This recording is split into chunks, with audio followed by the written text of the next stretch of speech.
Buenas tardes a todos, bienvenidos a la última sesión del 2023 del ciclo de Filosofía de la Mente y Cognición. Me complace mucho el día de hoy presentar a nuestra conferencista. Ella es Mónica López Echeverry. Mónica es filósofa de la Universidad de Caldas y actualmente es profesora de esa misma universidad. Y en este momento está realizando estudios de doctorado en la Universidad Nacional de Córdoba, en Argentina. Mónica, es un placer que nos acompañes hoy. Tienes la palabra. Buenas tardes a todos. Agradezco particularmente a David y a José por esta invitación. Bueno, y a todos los que se animan a escuchar estos temas un viernes en la tarde cuando dicta la moral, debería estar uno ya ocupado en otras actividades. Les cuento un poco antes de empezar. Como bien David hizo la introducción, yo soy profesora de la Universidad de Caldas y estoy empezando mis estudios doctorales. En este momento estoy en comisión doctoral en la Universidad Nacional de Córdoba. Lo que vengo a presentarles hoy es lo que llevo trabajado de mi propuesta doctoral, de mi proyecto, muy entusiasmada de poder también recibir de parte de ustedes retroalimentación, luces, porque los que ya han pasado por este proceso saben lo útil, lo necesario y lo valioso de muchos ojos y sobre todo oídos que puedan indicar otras posibilidades, errores, no sé, cosas que a veces a uno trabajando de manera como tan, acá tan un poco focalizado se van perdiendo. Entonces les agradezco pues enormemente que quieran estar acá, que quieran escucharme y bueno, la idea es hacer esto lo más conversado posible. No sé si, bueno, la idea es que yo converse de corrido y luego al final hacemos la relación perfecto. Bien, mi trabajo, al menos la propuesta que tengo para ustedes hoy es subjetividad e interocepción. Lo que yo intento preguntarme o explicar o mi objeto de reflexión es directamente con la subjetividad entendida particularmente como aquella experiencia consciente, experiencia fenoménica, ese rasgo elusivo de la conciencia, el problema duro, diría Charles, los qualia filosóficos. Aquí ya todos estamos familiarizados con con la noción. Y sabemos que en la literatura filosófica esta distinción entre, digamos, ya conocida desde Bloch, desde la conciencia de acceso y la conciencia fenoménica, ha hecho pues que muchos partidarios de posturas eliminativistas consideren que la conciencia fenoménica no es un problema genuinamente para explorar, al menos no en un marco materialista ni en un marco, digamos, empírico. Yo hace rato vengo pensando el problema de los qualia y particularmente un qualia que me parece el más importante y es el yo y lo que con él implica. Me resisto un poco a esa idea de que hay como dos posibilidades. O aceptamos que no es un fenómeno biológico que estudiar ni real y por lo tanto es como locuras de filósofos, o aceptamos que existe, pero no podemos decir nada al respecto. Nunca me ha parecido que sea una vía, ninguna de las dos, que es un falso dilema. Y por el contrario, pues mi apuesta es que podemos encontrar mecanismos, podemos encontrar algunos mecanismos, por lo menos que en principio nos den cuenta de este fenómeno. Mi hipótesis de trabajo es, básicamente es que si se atiende a las raíces profundas del yo, entendido el protoself, yo como protoself, aquí estoy retomando a Damasio, Antonio Damasio, y a la formación de los sentimientos, es posible, en principio, dar cuenta de la formación de la conciencia subjetiva. En esta hipótesis de trabajo ya hay como algunos supuestos. El primero es que, bueno, entiendo la conciencia subjetiva como un fenómeno biológico. Y desde ahí creo que es posible hacer este abordaje desde el protoself y desde los sentimientos.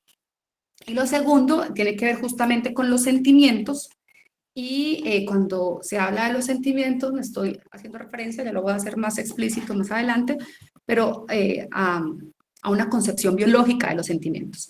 Y hablar de los sentimientos en términos biológicos implica hablar de una parte no neural de nuestro cuerpo. Entonces, digamos que el supuesto de base que hay en esta hipótesis de trabajo es que la ciencia cognitiva clásica no logra dar cuenta de todas las formas en que se produce la conciencia. De ahí entonces que es necesario tomar el organismo completo, es decir, su aspecto neural y no neural. Me disculpan los cognitivistas si aquí están, pero creo que el problema de la conciencia, al menos este aspecto de la conciencia que es el que me interesa, que es el aspecto subjetivo, el aspecto cualitativo, pues efectivamente no ha sido resuelto desde estas concepciones más clásicas. Por el contrario, la incorporación del elemento de los sentimientos, que es lo que define a las neurociencias afectivas, implica ampliar la concepción de cognición y con él la concepción de conciencia. Es decir, estamos pensando en una idea, en una formación de conciencia que no se restringe al sistema nervioso central y que, del cual participan también aspectos no neurales, o sea, otras partes del organismo. Por supuesto, aquí dentro de este supuesto están las concepciones encarnadas de la cognición. Bien, para desarrollar esta hipótesis de trabajo les propongo lo siguiente. Si bien mi trabajo está pensado en un marco más general, digamos, de pensar todas aquellas teorías que incorporan en la explicación de la conciencia y de la subjetividad los elementos, digamos, de los sentimientos, a todas las neurociencias afectivas, particularmente en la charla me voy a centrar en la propuesta que hace Damasio y a partir de la reconstrucción de subjetividad que hace Elena de Prester. Entonces, la ruta de trabajo va a ser la siguiente. Primero voy a hacer la caracterización de subjetividades de esta autora. Ella es una filósofa belga.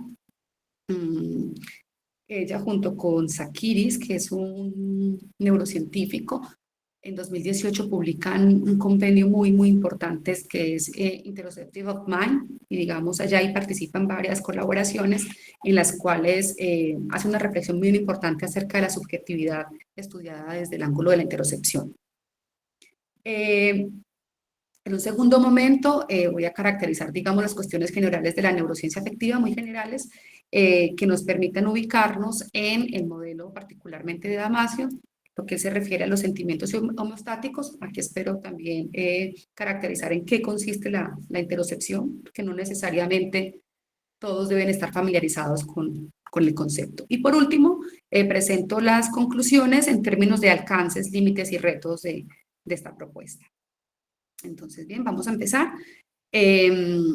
Cuando hablamos de subjetividad, la verdad es que el concepto en sí mismo es un concepto que genera muchos retos. La caracterización de él es difícil, la literatura filosófica no es clara, no es muy clara, y lo que sí se sabe, por lo menos, es que quienes más le han apostado a pensar la subjetividad es la fenomenología. Y es particular porque por mucho tiempo rehuí un poco a las reflexiones desde la fenomenología y bueno, como dice el dicho, el que no quiere como es caldo se le dan dos tazas. Acá me ha tocado un poco este ejercicio de pensar el problema, digamos que desde la filosofía analítica se conoce como el problema de los qualia, venir a pensarlo desde las raíces, y las raíces evidentemente son fenomenológicas. Entonces, bueno, aquí estoy como en esta conversación con la fenomenología.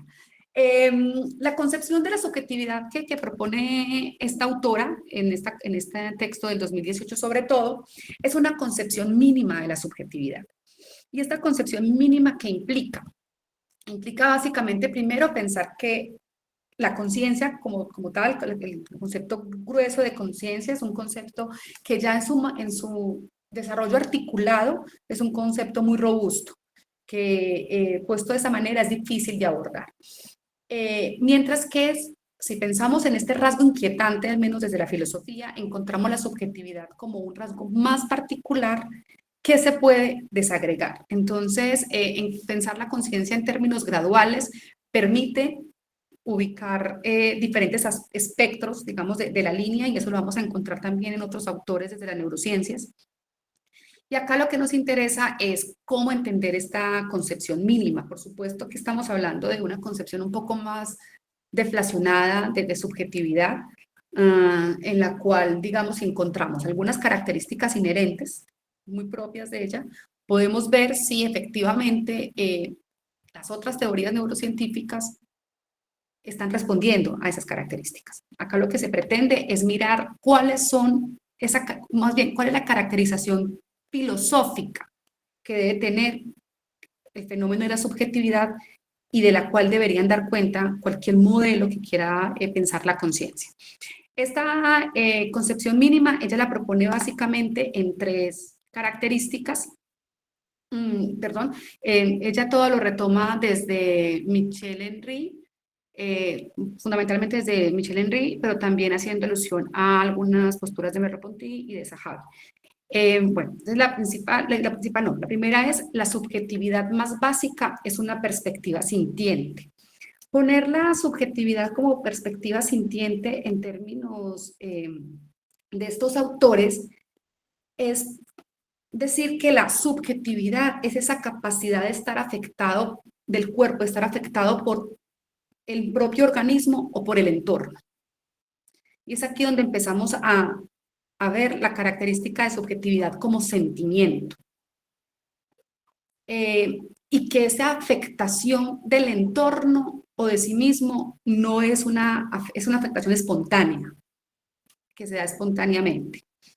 La segunda característica, que por supuesto es un poco, pues, no sé si cuestionable, pero sí controversial y sujeto a la discusión, es que la subjetividad implica autoconciencia, pero no implica un yo.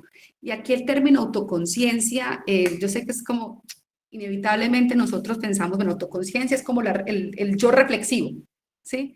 El yo reflexivo, no. Acá realmente autoconciencia está haciendo alusión a cómo esta subjetividad se puede sentir a sí misma.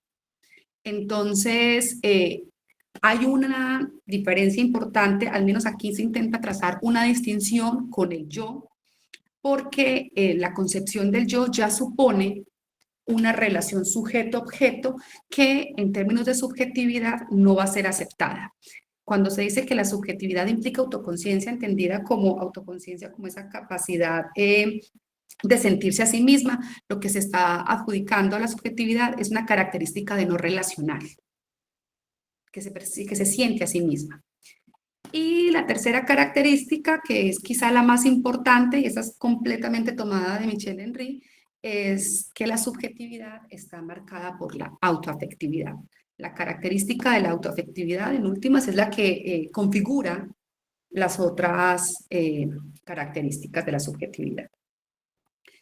Entonces, ¿cómo entenderíamos esta autoafectividad? La entenderíamos como el rasgo que le otorga esa característica de sintiente.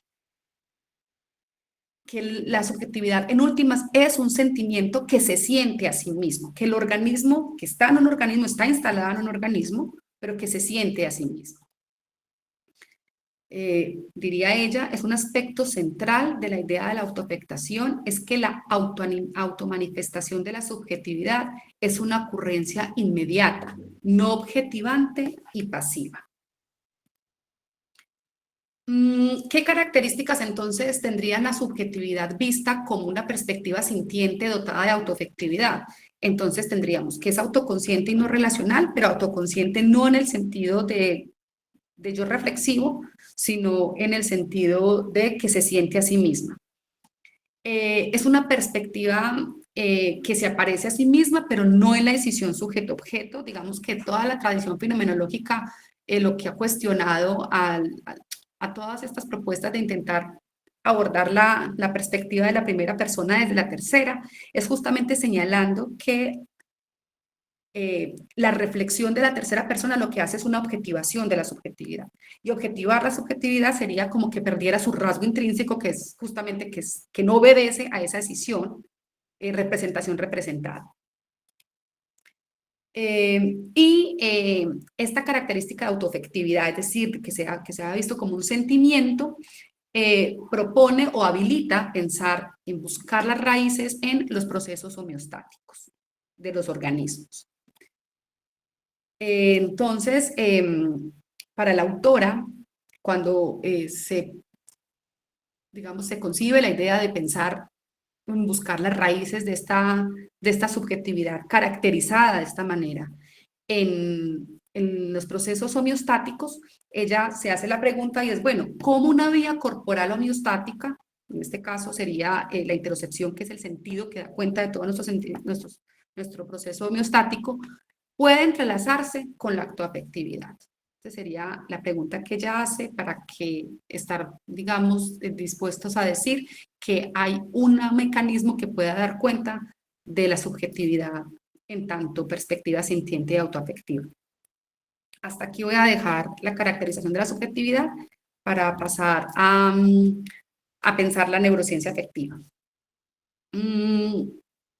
Cuando hablamos, la literatura habla de neurociencia afectiva, se refiere a una serie de autoras y autores, muchos, aquí solamente pongo algunos, que se caracterizan por incorporar el papel de los sentimientos en cualquier explicación de funciones cognitivas. Entonces, cuando, por ejemplo, si se va a explicar la memoria, la cognición, la imaginación, el aprendizaje, ¿sí? Cualquier otro tipo de función cognitiva, cuando se incorpora en ese marco explicativo a los sentimientos, se le denomina, digamos, afectiva a ese tipo de neurociencia. Entonces, hay muchos en este campo. Y hay dentro de ese campo muchos autores, también autoras, que están dedicados al estudio del fenómeno de la conciencia, vinculado al desarrollo de los sentimientos. Algunas aclaraciones de la neurociencia afectiva en general, y en general pensando en el análisis de la conciencia. Lo primero es que son modelos que entienden las emociones y los sentimientos desde una base biológica. Al pensarlos en una base biológica, consideran que su base neurofisiológica o están instalados es en el sistema interoceptivo. Entonces ya nos vamos acercando a nuestro otro concepto articulador, la interocepción. Y bueno, mi interés particular está justamente en la vinculación entre los sentimientos, la interocepción, los sentimientos homeostáticos y la conciencia subjetiva o la subjetividad. Voy a tratar como de articular algunas definiciones para poder como armar el rompecabezas que estoy intentando proponerles. Estas definiciones son particularmente desde la teoría de Damasio. Los comparten con otros autores, pero no, digamos, no son aceptados por todos. Entonces, algunos autores pueden presentar diferencias en las definiciones. Lo primero es entender las emociones. Las emociones en esta literatura están entendidas como un conjunto de acciones involuntarias, es decir, las contracciones, por ejemplo, contracciones del músculo liso, cambios en el ritmo cardíaco, ¿sí? Y estas acciones involuntarias del organismo, que son del organismo, son desencadenadas por estímulos reales o recordados. Entonces, las emociones en este caso, si ustedes se fijan, son reacciones fisiológicas de los organismos. Los sentimientos, el objetivo de las emociones es mantener la homeostasis, mantener siempre los niveles homeostáticos estables. Esa es la función de las emociones. ¿Cómo se hace para mantener esa regulación? Entonces aquí aparecen los sentimientos que se me hicieron, la homeostasis.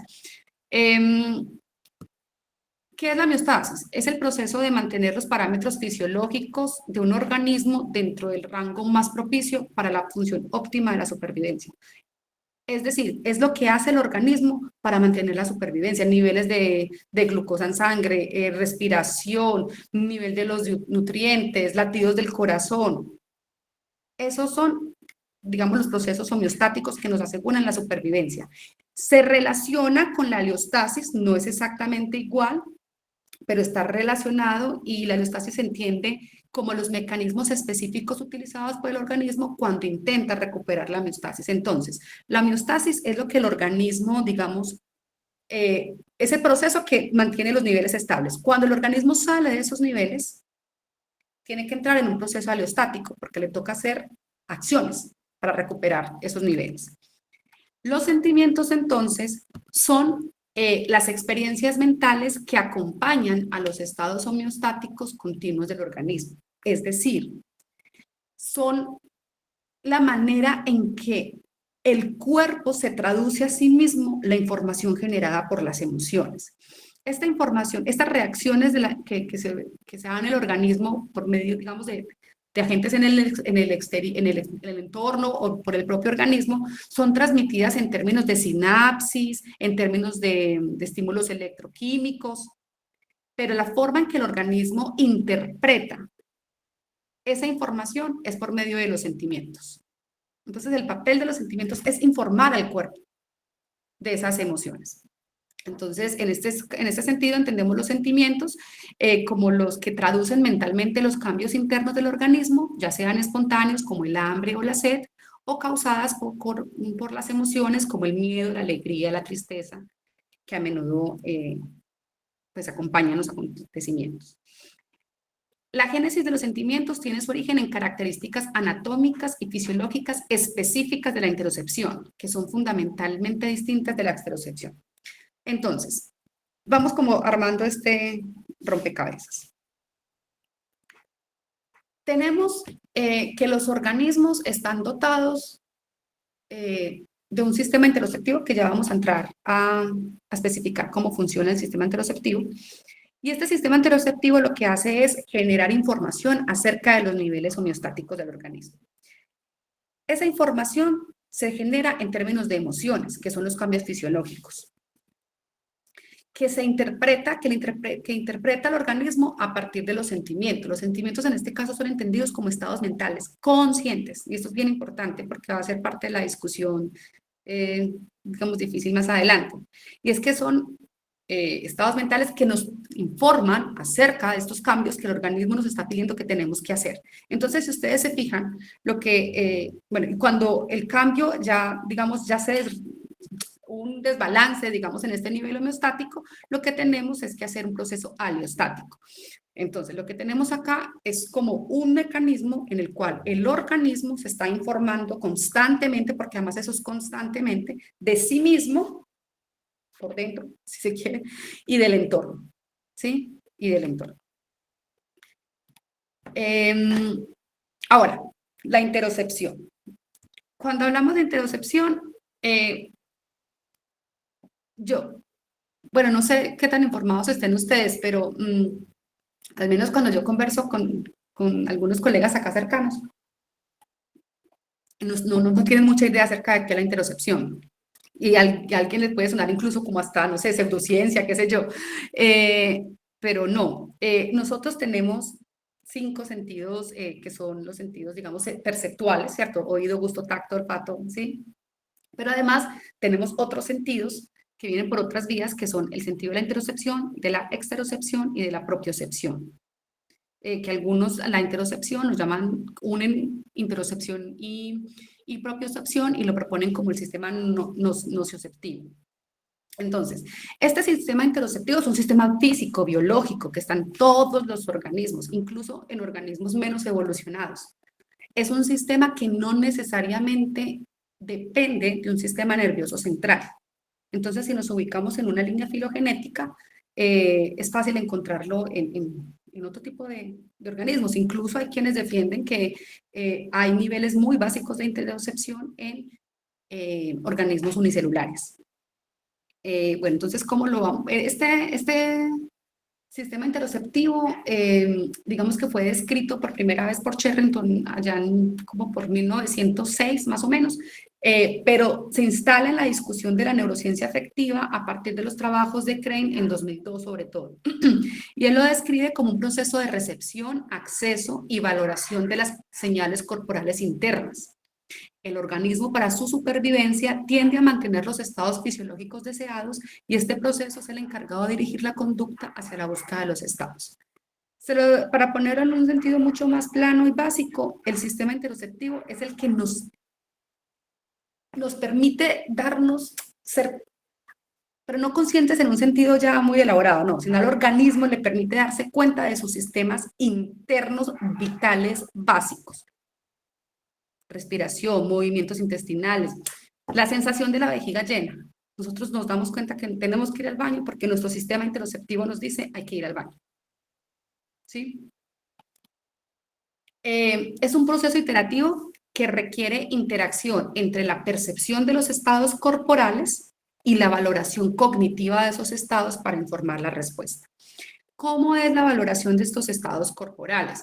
No es que uno diga, no, bueno, en este momento tengo, no sé, la respiración muy agitada, entonces mi saturación de oxígeno está por debajo de no sé qué, entonces tengo que, no, uno no logra hacer todo eso, a menos de que tenga una conciencia interoceptiva muy desarrollada. Pero lo que sí hace es que el organismo empieza a manifestar ciertas señales que le indican que tiene que ejecutar algunas acciones para volver a los niveles de homeostasis funcionales. Dentro de las propuestas neuroafectivas hay como de dos tipos. Están, digamos, las más clásicas, que uno de los mayores representantes es Antonio Damasio, y en la cual pues ya expliqué que los sentimientos son entendidos como en términos conscientes y estados mentales conscientes, pero también hay otros modelos como por ejemplo lo representa Daniel Seth, que son propuestas neuroafectivas predictivas. ¿Qué tienen en común? Y es que consideran que la conciencia se da en la regulación del organismo, en su tarea de preservar su supervivencia, es decir, en la regulación de los sentimientos homeostáticos. Una diferencia importante entre estos dos, digamos, estas dos concepciones está en que la forma en que entiende Seth los sentimientos les atribuye la propiedad de cognitivos y eso les permite hacer predicciones y correcciones en la acción. En los de Damasio, no. Pero en ambos es importante el papel que generan los sentimientos homeostáticos en la regulación de la homeostasis. Ahora vamos a mirar la propuesta particularmente en Damasio. Lo que él cree es que cualquier teoría que quiera explicar la mente y la conciencia tiene que tener en cuenta las partes nerviosas como no nerviosas del cuerpo. Y esta característica hace que Damasio se aleje un poco de las propuestas cognitivas clásicas. No obstante, tampoco hace parte de la concepción extendida de la mente. O sea, no logra como tampoco sacar la mente completamente del organismo. La particularidad, digamos, de la propuesta de él es que, a diferencia, bueno, las teorías cognitivistas clásicas lo que hacen es ubicar el desarrollo de la conciencia en la corteza, ¿sí? La propuesta de Damasio, dado que va a incorporar el sistema interoceptivo, la va a ubicar en la corteza y en el tronco encefálico. Entonces, lo que va a hacer es integrar el resto del organismo por medio del sistema interoceptivo, que es el sistema visceral. Y la conclusión que habría que tener en este caso es que efectivamente el sistema nervioso es una condición necesaria para la formación de la conciencia, pero no es condición suficiente. O sea, se requieren otros elementos. Y claro, quienes entiendan conciencia como la ejecución de, digamos, de procesos de alto nivel, no estarían de acuerdo con esta definición.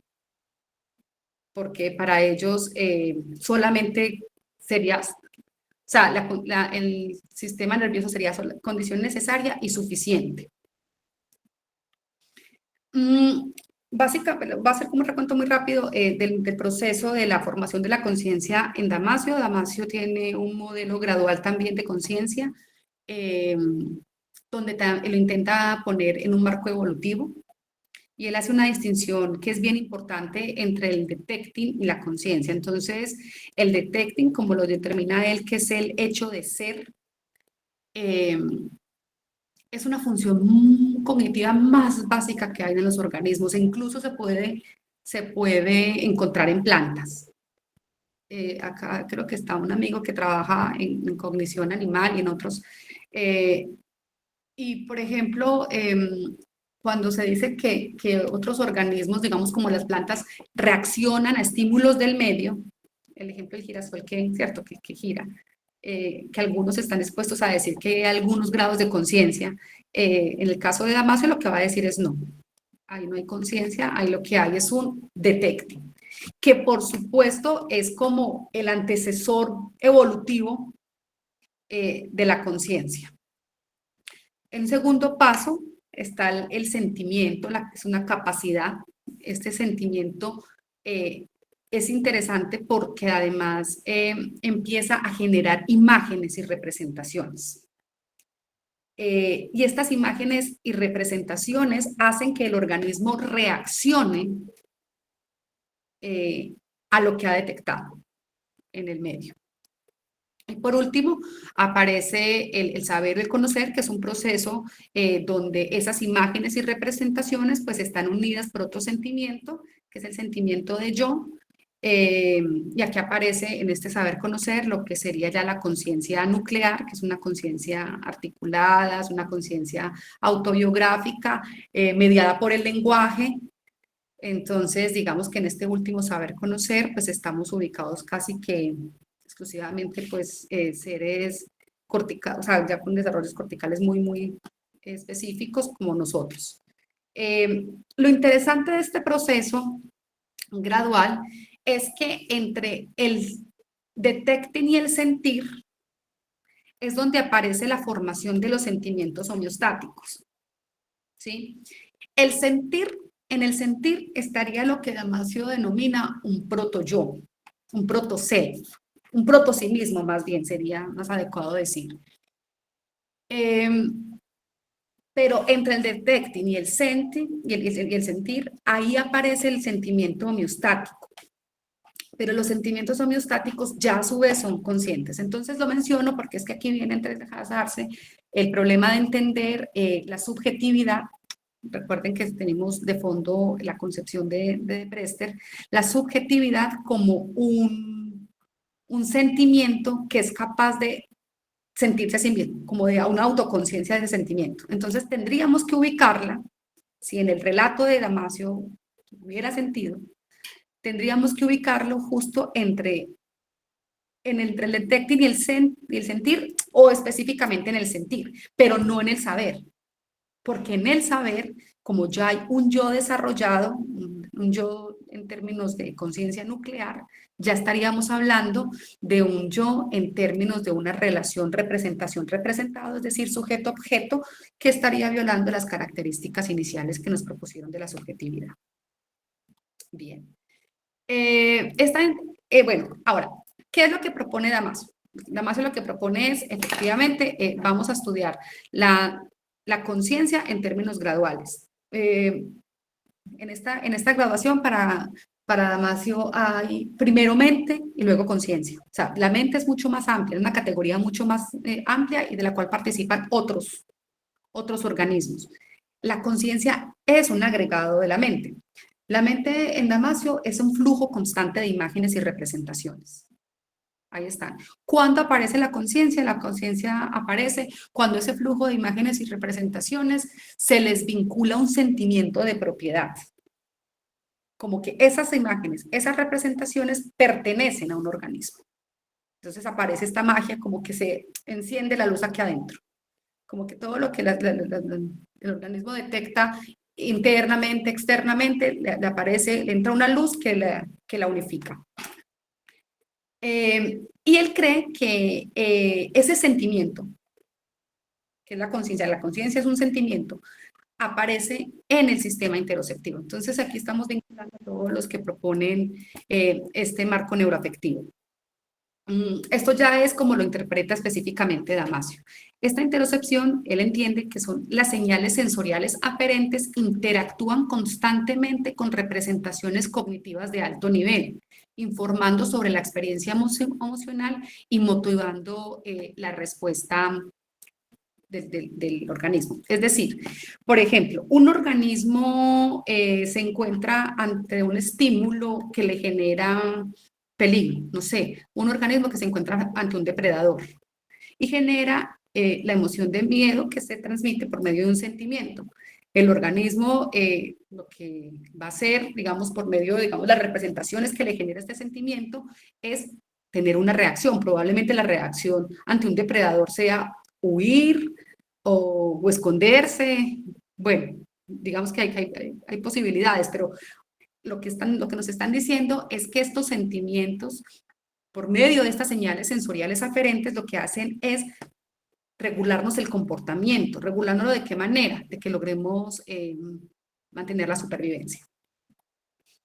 Esas interacciones configuran un sentido del yo en un contexto motivacional. ¿Cuándo va a decir que aparece un yo? Pues eso va a ser ya mucho más adelante.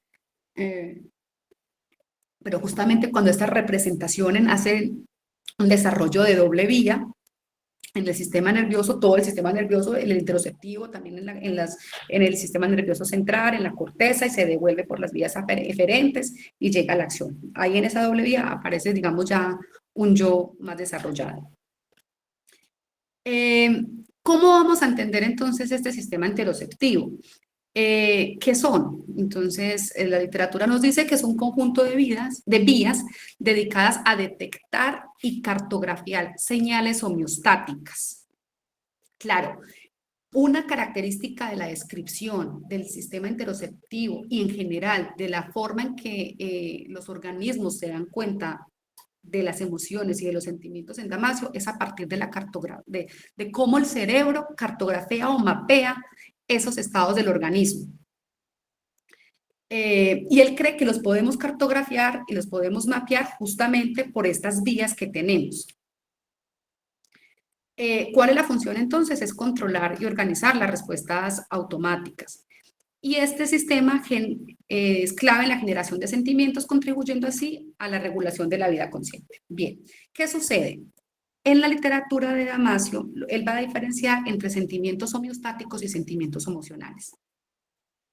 Lo que va a proponer es que los sentimientos homeostáticos son sentimientos mucho más primigenios y que es ahí donde está la puerta de la conciencia. No está diciendo que es la conciencia, sino que esa es el origen, digamos que es la puerta.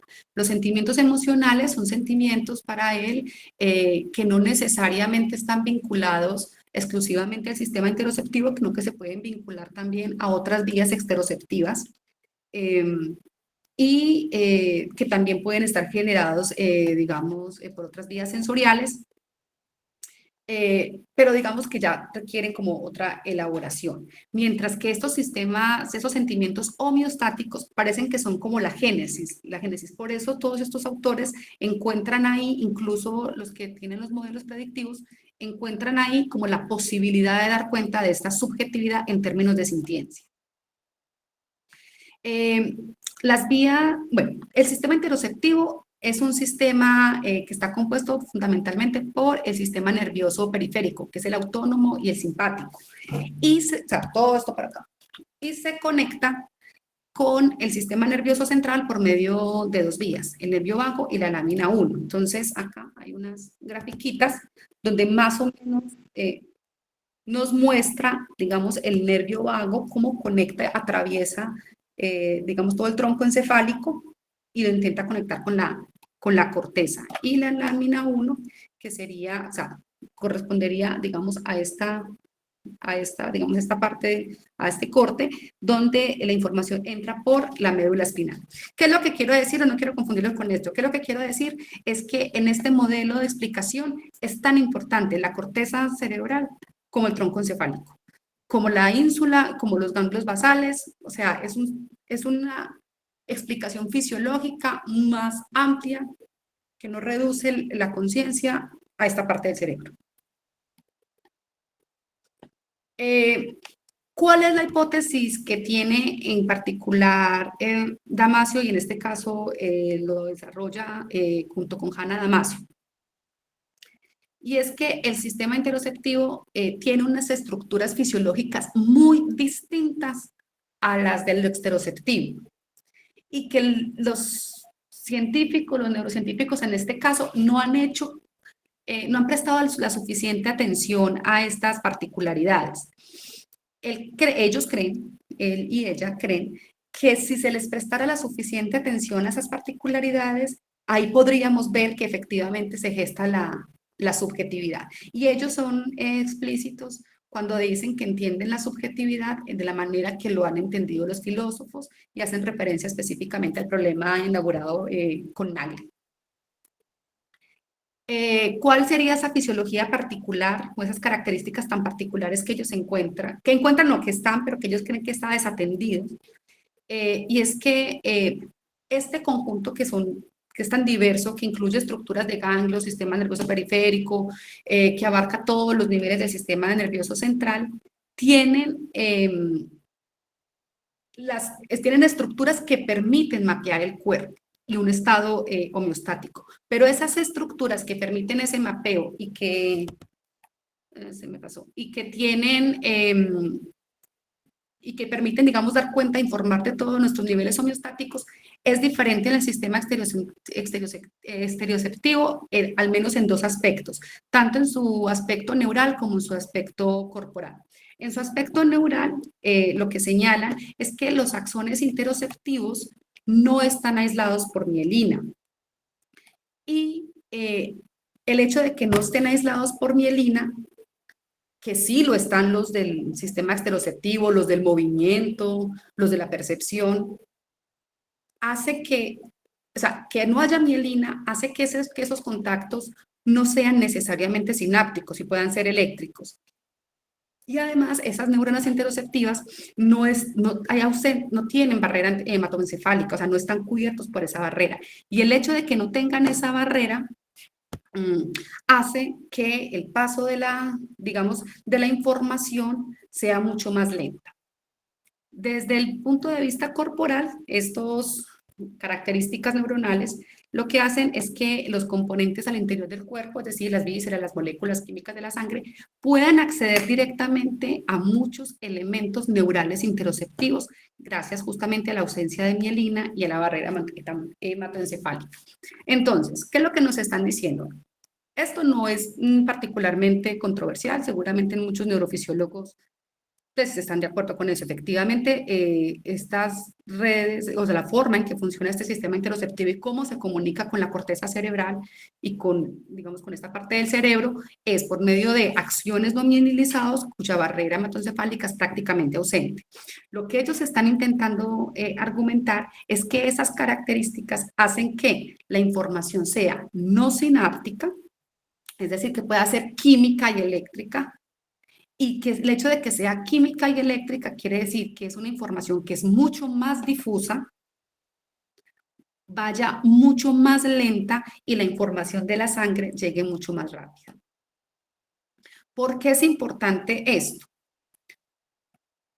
Esperen que se me quedó una diapositiva anterior. Porque ellos lo que proponen en últimas es una vía, un mecanismo de doble vía en el que las señales del organismo viajan hasta, digamos, hasta la parte neural, y la parte neural lo que va a hacer es darnos unas respuestas, pero no unas respuestas en términos como que se devuelve, no como cuando ya tengo yo toda la integración de la información y entonces lo paso por el consciente y lo devuelvo, sino que el hecho de que sea borrosa, difusa, hace que esta relación de cartografía sea una relación de cartografía en la cual la representación y lo representado se fundan. Y al fundirse, no habría por qué pensar en una representación tipo sujeto-objeto. Ellos creen que si eso tiene sentido, podríamos pensar que ahí se daría la dicha subjetividad dada como esta sintiencia pura, consciente de sí misma. Ahora, acá hay un cuadro, como que este cuadro es uno de los artículos de ellos, el artículo de 2022, donde resume justamente las diferencias entre la interocepción y la exterocepción. Entonces, bueno, en términos de los axones, ya sabemos que los de la interocepción no tienen mielina o muy poca, los de la exterocepción están muy mielinizados. En términos de las señales, de la transmisión de las señales, en la interocepción puede ser sináptica o no sináptica, mientras que en las otras son fundamentalmente sinápticas. El tiempo en el que se dan estas relaciones de transmisión de información en la interocepción es muy lenta, mientras que en las otras es rápida. En la interocepción hay barrera hematoencefálica, en los otros sí, y es continua. Y bueno, y acá en la interocepción tenemos los neuromoduladores como la dopamina, la serotonina, o sea, todo lo que si ustedes se fijan regula los sentimientos. ¿A dónde nos lleva esta hipótesis de ellos? ¿Hasta dónde nos quieren mostrar? Y es que gracias al sistema interoceptivo, la generación de sentimientos homeostáticos es una relación directa entre el cerebro y el cuerpo. Pero cuando se dice directa es justamente, o sea, que no pasa por representaciones cartografiadas como pasa con otro tipo de interacciones que tenemos con el resto del cuerpo y con el mundo. O sea, cualquier otro tipo, digamos, en el sistema exteroceptivo, lo que nosotros tenemos frente a la percepción de aspectos visuales, sensoriales, auditivos, gustativos, son representaciones mentales. Lo que están diciendo ellos acá es, dadas estas características fisiológicas de la interocepción, estos sentimientos homeostáticos lo que permiten es que el organismo se entere directamente, sin mediación, de lo que está pasando en su organismo. Por eso se supone que es una vía directa entre el cerebro y el resto del cuerpo.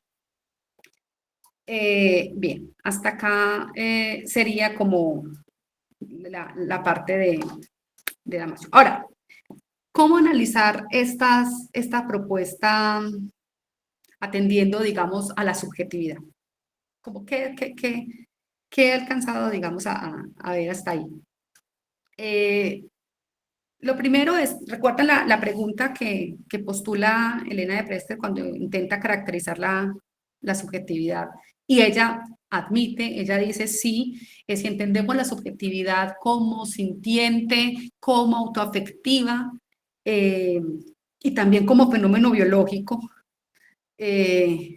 tendríamos que ver la posibilidad de encontrar su génesis en la homeostasis. Recuerden que la pregunta que ella hacía es, bueno, en últimas tendríamos que ver entonces cómo esta vía homeostática, que la vía homeostática en últimas respondes al sistema interoceptivo, puede entrelazarse con esta afectividad. Esta pregunta traducida en términos de la teoría de Damasio sería preguntarle a la teoría de Damasio, ¿cómo explicar que los sentimientos homeostáticos sean conscientes? La pregunta en términos de la teoría de Damasio equivaldría a esto. ¿Cómo pensar que estos sentimientos homeostáticos sean conscientes? ¿Y por qué es esa pregunta? Porque si ustedes se acuerdan, yo les decía que esta sensibilidad, este sentir se desarrolla en el protocell. Y según Damasio, su teoría, el protocell todavía no es completamente consciente. La conciencia en Damasio se da es en la conciencia nuclear, no en el protocell. Pero ya en el protocell estarían los sentimientos homeostáticos, que a su vez son conscientes.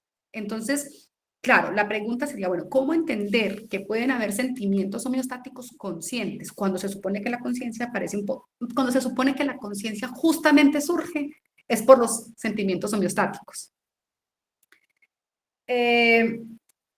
¿Qué se puede analizar desde la propuesta de Prester? Claro, si uno se atiende a lo que ella nos está diciendo, tendríamos que este modelo de Damasio y sus colaboradores y las investigaciones con Hanna Damasio se quedan cortas en tanto que la forma de explicárnoslo siempre está sujeta a las representaciones cartográficas de las dimensiones del cuerpo.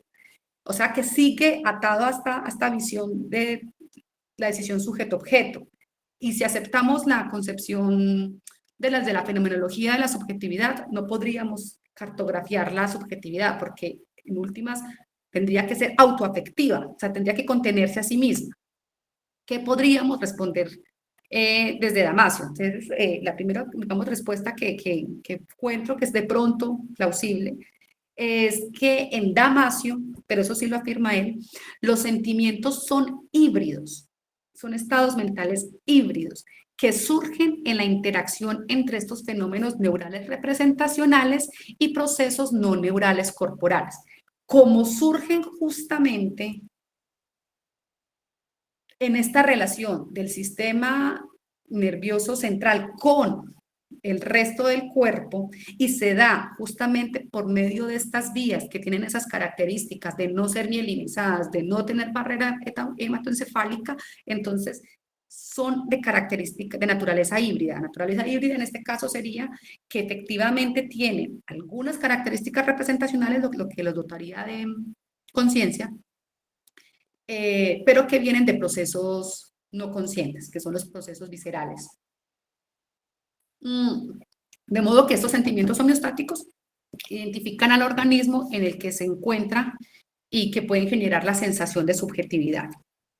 Ahora, habría que pensar bien cómo sería pensar cómo dar cuenta en un sistema biológico de una generación de sentimientos homeostáticos de características híbridas. Sería como el reto acá importante para responder a esta crítica que se puede hacer desde Presner. Otra segunda, digamos, análisis que veo a partir de la pregunta de ella es que si la propuesta de Damasio fuera realmente coherente con él mismo, con ellos mismos, él tendría que estar dispuesto a proponer una sintiencia sin yo. O sea, sin un prototipo, o sea, ¿cómo entender una sintiencia sin yo? O sea, un tipo de estado consciente sin yo, sin propietario. Y eso sería como una consecuencia, al parecer, indeseada para la teoría de Damasio. Lo que yo creo es que, bueno, en la teoría de él, efectivamente, esto es particularmente problemático,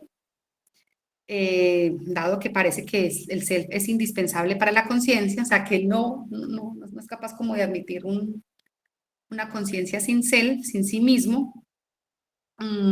Pero creo que en esta limitación en su teoría lo que hay es como propuestas de nuevos retos para seguir investigando.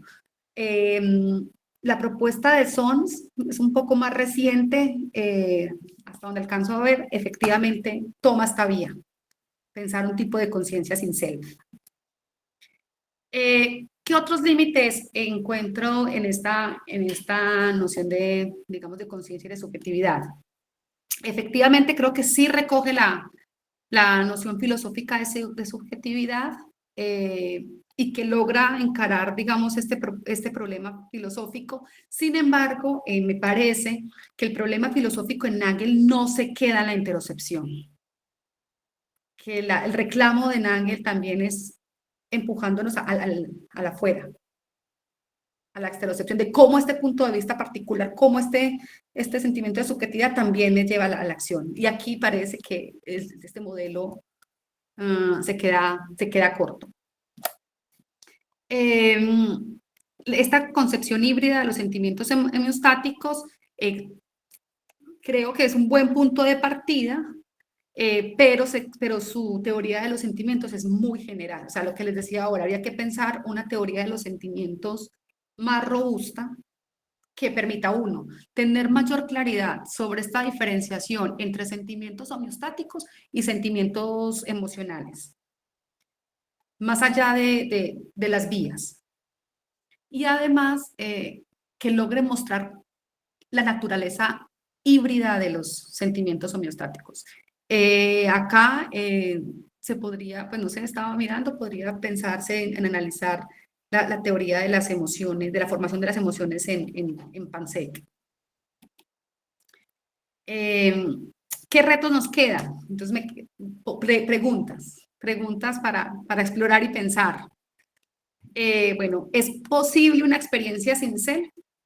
Y acá, si hay fenomenólogos, me disculpan, porque yo sé que para los fenomenólogos es impensable una experiencia sin ser, o sea, toda experiencia es experiencia en tanto hay un yo que es sujeto de experiencia, o sea, es como que Pero parece que estas reflexiones llevan a por lo menos plantearse la pregunta, ¿cómo sería una subjetividad sin self? La propuesta de Elena de Prester está dirigida a pensar una subjetividad sin self. Y ella cree que cualquier modelo de conciencia tendría que ser capaz de pensar una subjetividad tan básica como esta sintiencia, pero sin un self, lo que sería en términos de Damasio, la segunda pregunta, ¿cómo sería un sentimiento homeostático consciente sin yo en el protoself? Y, y si es así, ¿cómo es posible entonces tener conciencia sin contenido? Porque es que es eso, en últimas, es que cuando nos dicen que la subjetividad, cuando nos dicen que la subjetividad es autoafectividad, que se siente a sí misma, pero que no hay una relación sujeto-objeto, lo que nos están diciendo es como que hay un estado de conciencia sin contenido. Eso es muy raro, al menos a lo que nos han enseñado la filosofía es que la conciencia por definición es una representación intencional de algo, ¿cierto? La característica de la intencionalidad. Lo que habría que pensar es ese autocontenido. Esta noción de autoafectividad, muchos autores la proponen no como una característica de la intencionalidad, sino como la condición de posibilidad para que se dé la intencionalidad. Bueno, habría que pensar cómo podría darse una conciencia sin contenido. Hay un caso que está siendo analizado de un supermeditador, está bien documentado, pero es un solo caso, donde se le hacen varias análisis por resonancia magnética, por varios, y se muestra, por ejemplo, que él está en estado de meditación consciente, se mide que está consciente, pero, por ejemplo, se le pone bajo estímulos auditivos y las áreas del cerebro que deberían mostrar reacción a los estímulos auditivos no se activan. Es un artículo pues, que estamos trabajando en el grupo de investigación y es un caso muy interesante porque sería, pues, si está bien hecho el estudio y todo lo demás, sería un caso para pensar en una posibilidad de una conciencia sin contenido. Pero bueno, es un solo caso, así que la evidencia pues parece insuficiente. Y otra pregunta que es importante acá es qué rol juegan los otros en la interacción. Porque este es un modelo que está, bueno, sí, me saca la conciencia de acá, me la pone en un desarrollo, digamos, mucho más integrado del organismo, pero donde aparece los otros en esta interacción. Y aquí vienen, digamos, todos los que entienden un poco más la cognición en términos más extendidos. De ahí entonces que los retos importantes creo que es profundizar en modelos fisiológicos complejos que permitan entender estos tres niveles, el nivel neuro, el corporal y la interacción. Finalmente, como conclusión general, creo pues que efectivamente parece prometedor ubicar las raíces de la subjetividad, entendida claro como sentimiento, en los procesos interoceptivos. Y en esa medida creo que un abordaje naturalizado no solo es posible, sino que los nuevos modelos y evidencias científicas sobre el estudio de la conciencia pueden brindarnos información para una comprensión de la perspectiva subjetiva que recupere elementos más básicos de la constitución misma sobre aspectos corporales y neurofisiológicos. Muchísimas gracias por escucharme, por atenderme y bueno, acá quedo. Gracias a ti, Mónica, qué interesante. Le damos la palabra a la audiencia. Por favor, levanten la mano si tienen preguntas utilizando el botón que tienen disponible en Google Meet. Le doy la palabra a Rodolfo y los demás pueden levantar la mano si quieren. Adelante, Rodolfo. Bueno, buenas tardes a todas y todos. Muchas gracias, Mónica, por tu charla, muy interesante. Me ha generado muchas preguntas. Hace rato no he escuchado una charla en este orden de ideas. Me genera muchas preguntas. De hecho, en varios cursos he trabajado algunos asuntos relacionados con lo que estás o has tocado acá. Por ejemplo, tengo básicamente dos cuestiones. O sea, tengo más, pero voy a, digamos, a lanzar dos, quizá preguntas, pero también dentro de estas preguntas tengo comentarios. Quiero arrancar con la primera, y es el de la definición de subjetividad, que a veces, digamos, es tomado, digamos, como dado en la literatura y no se elabora muy bien. Frank Jackson, cuando en su texto bastante conocido Epifenomenal Qualia, cuando discute las diferencias entre su enfoque y justamente el texto que has nombrado acá de Nagel, el de cómo es ser murciélago, que se traduce qué se siente ser murciélago, que hace referencia pues a esos aspectos subjetivos de la conciencia, resalta algo muy importante y es lo siguiente. Cuando él define los qualia, por ejemplo los qualia de color u otros qualia, Jackson, dice que a diferencia del enfoque de Nagel, él no hace referencia a fenómenos subjetivos.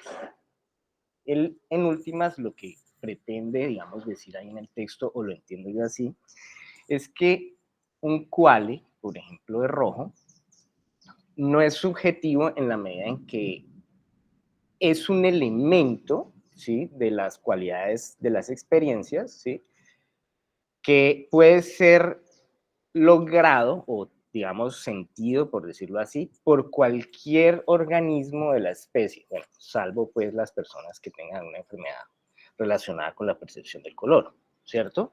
O sea, lo que querría decir esto es que los qualia, al menos en un enfoque como el de Jackson, sería intersubjetivo, ¿sí? Si uno, digamos, hace la analogía con qué se siente ser murciélago, qué se siente ser murciélago, y aquí el mismo Jackson dice que quizá lo que está haciendo Nagel es pensarse algo subjetivo, pues uno sí que podría pensar que pues el asunto de la pregunta no es tan subjetivo al final de cuentas, sino intersubjetivo, porque ser murciélago hace referencia, digamos, a una especie, ¿no? No a un individuo único. Entonces, uno puede, digamos, diferenciar entre lo subjetivo y lo intersubjetivo en todos estos debates fácilmente. Creo que yo diría que cuando uno hace referencia a lo subjetivo está hablando de ejemplares, ¿no? Sería eso, ¿no? Lo que un ejemplar o un particular siente en determinado momento. Inclusive hablando de qualia, ¿no? O sea, por decir la manera única en que yo estoy percibiendo en ese momento un tipo de color. Uno podría decir que eso allí es subjetivo, aunque pues, no deja de ser un poco problemático, porque es que a la larga, para entender los cuales hay que pensárselo en términos, según veo y me parece, estoy muy de acuerdo con Jackson, de manera intersubjetiva. Bueno, ese es como mi primer comentario, y el segundo, y que creo que tiene que ver, digamos, y ahí de pronto podría yo lanzar una pregunta, de pronto dejarlo solamente en comentario, es el asunto de la subjetividad sin yo, la conciencia sin contenido, y lo estoy pensando desde la semiótica persiana, porque eso no sería posible, por ejemplo, desde una red semiótica, o al menos entiendo yo hacia Peirce. O sea, Peirce, por ejemplo, se lanza en ristre contra todas estas filosofías que tratan de decir que hay intuiciones, o sea, experiencias no mediadas, ¿sí? Experiencias por fuera de una red semiótica, experiencias sin interpretante, porque en últimas, si nosotros nos tenemos a Peirce, tendría que haber algo así como un objeto, el signo y el interpretante, y ahí, digamos, estamos en una etapa, digamos, de la semiótica, pero es una parte. O sea que, digamos, pensarse la conciencia sin contenido, ¿cierto? Como sin más, algo así como una especie de intuición, ¿no? Donde, digamos, no interviene ninguna otra idea, ni siquiera la idea del yo, que está, digamos, teniendo la experiencia, ¿no?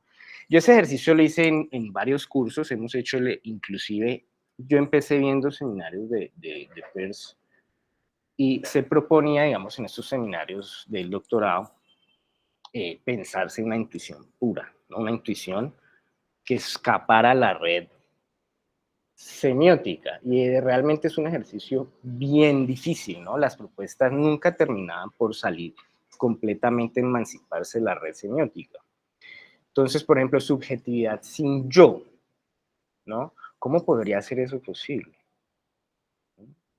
Porque es que a la larga, para para que haya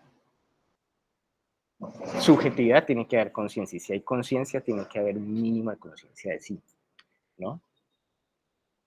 Entonces, por ejemplo, esa sintiencia pura sin yo es muy compleja, es como pensarse la intuición pura persiana, es como en últimas conectar con la cosa en sí, pero en términos de conciencia. Una suerte de cosa en sí consciente, o sea, es, no sé, yo entiendo que tú también expresaste que eso es problemático, ¿no? Es muy difícil.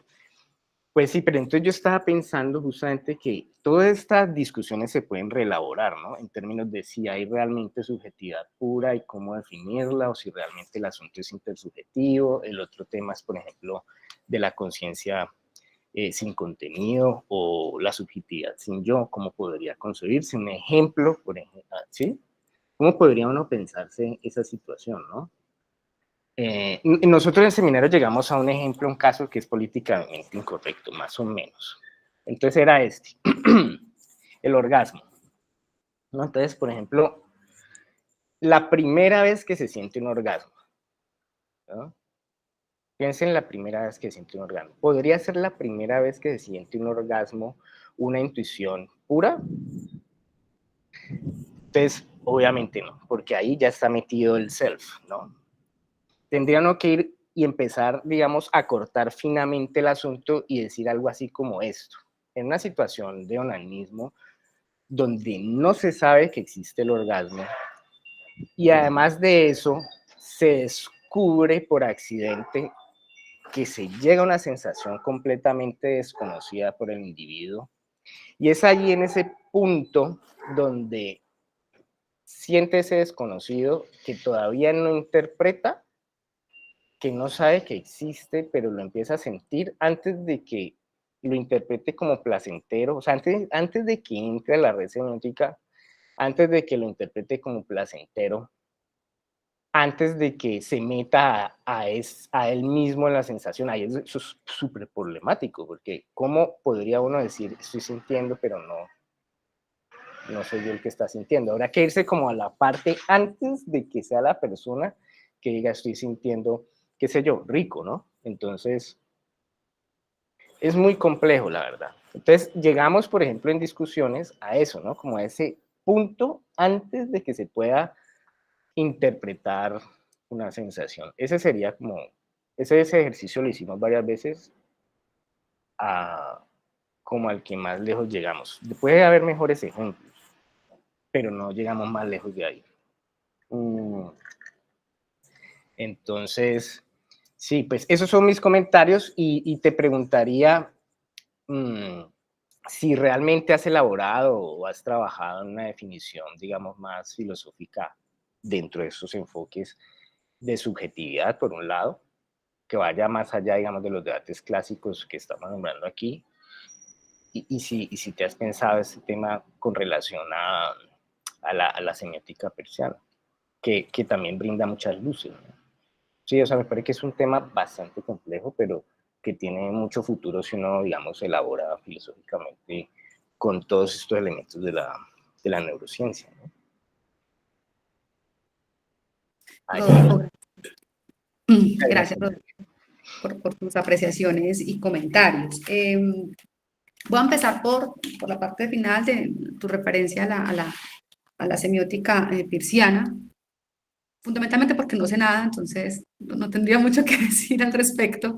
Desconozco casi toda la semiótica peirciana.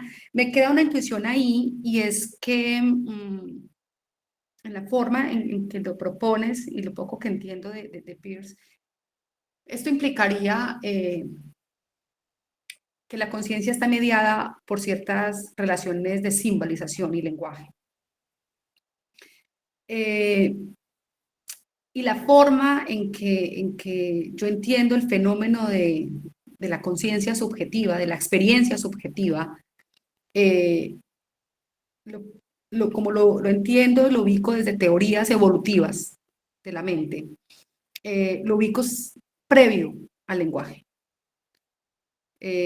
Por supuesto, cuando estamos pensando en nosotros, en organismos como nosotros, que estamos ya, que tenemos una conciencia súper articulada, que además no es sola, es una conciencia que tiene, bueno, que se desarrolló, se potenció por la memoria, por el aprendizaje, por el movimiento, por el resto de, digamos, de modalidades sensoriales.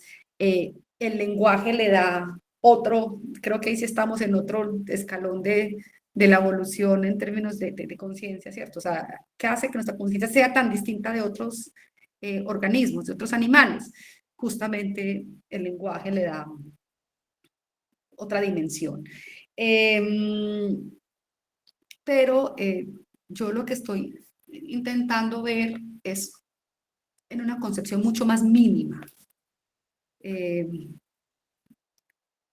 más básica, que la cual se pueda, digamos, como estamos en un marco evolutivo biológico, se puede incluso pensar en otros tipos de organismos menos desarrollados que el nuestro. Entonces, sí, digamos, sería pensándolo en una idea de conciencia prerreflexiva.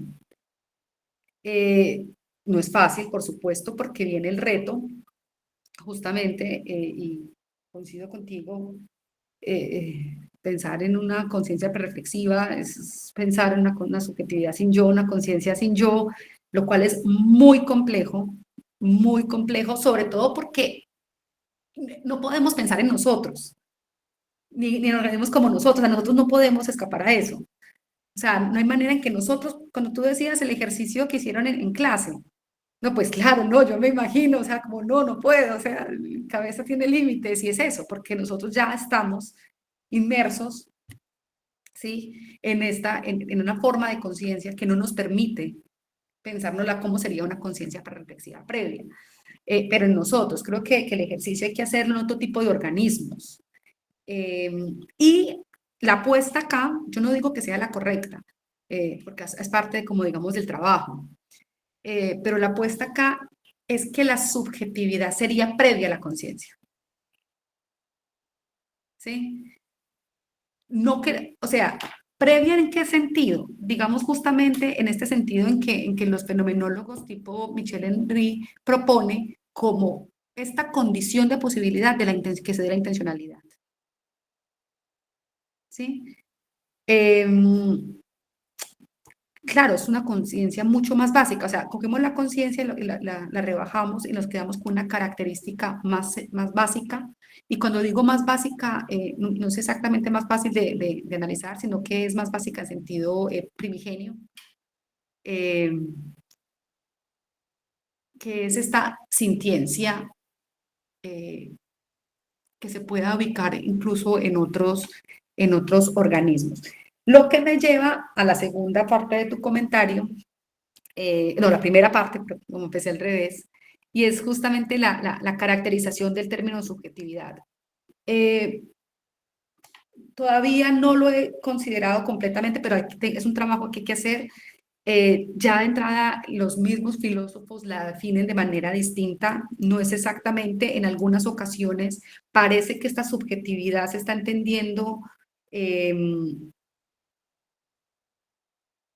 a veces se entiende como los cuales, digamos como la referencia que tú haces a Jackson, y por supuesto yo sí creo que hay un aspecto de la subjetividad que es intersubjetivo, y por eso dentro de los retos que proponía, sí creo que queda por responder el papel de los otros en este modelo, sí queda por responder eso, pero creo que en la más mínima, la pregunta sí es más digamos, desde el aspecto introspectivo, desde el conocimiento de la primera persona, de esta sensación que acompaña todas mis representaciones. Siempre mis representaciones vienen acompañadas de un sentimiento, ¿y un sentimiento de qué? De pertenencia.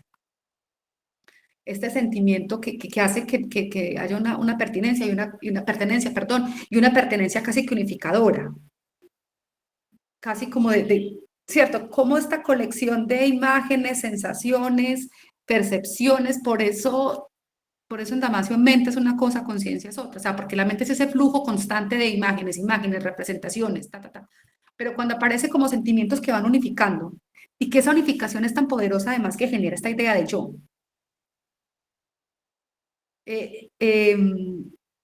Sí creo que entonces sí aparece como, o sea, esta idea digamos, desde la literatura, digamos, de la filosofía analítica, desde lo que sería el llamado de Nagel. ¿Qué habría que ver? Yo sí, de lo que he podido estudiar hasta ahora, la subjetividad sí ha estado más centrada en la fenomenología, digamos que le han dedicado más tiempo que la filosofía analítica, creo que ahí toca hacer un trabajo más sistemático de mirar cómo se reconfigura este concepto desde la filosofía analítica, pero sí encuentro, por ejemplo, que esta idea de subjetividad entendida como autoafectiva, como autoafectividad, como ese sentimiento de sí mismo que te permite, que te habilita un punto de vista, una perspectiva de primera, pero un punto de vista, sí considero que se asemeja mucho al reclamo de Nagel, pero de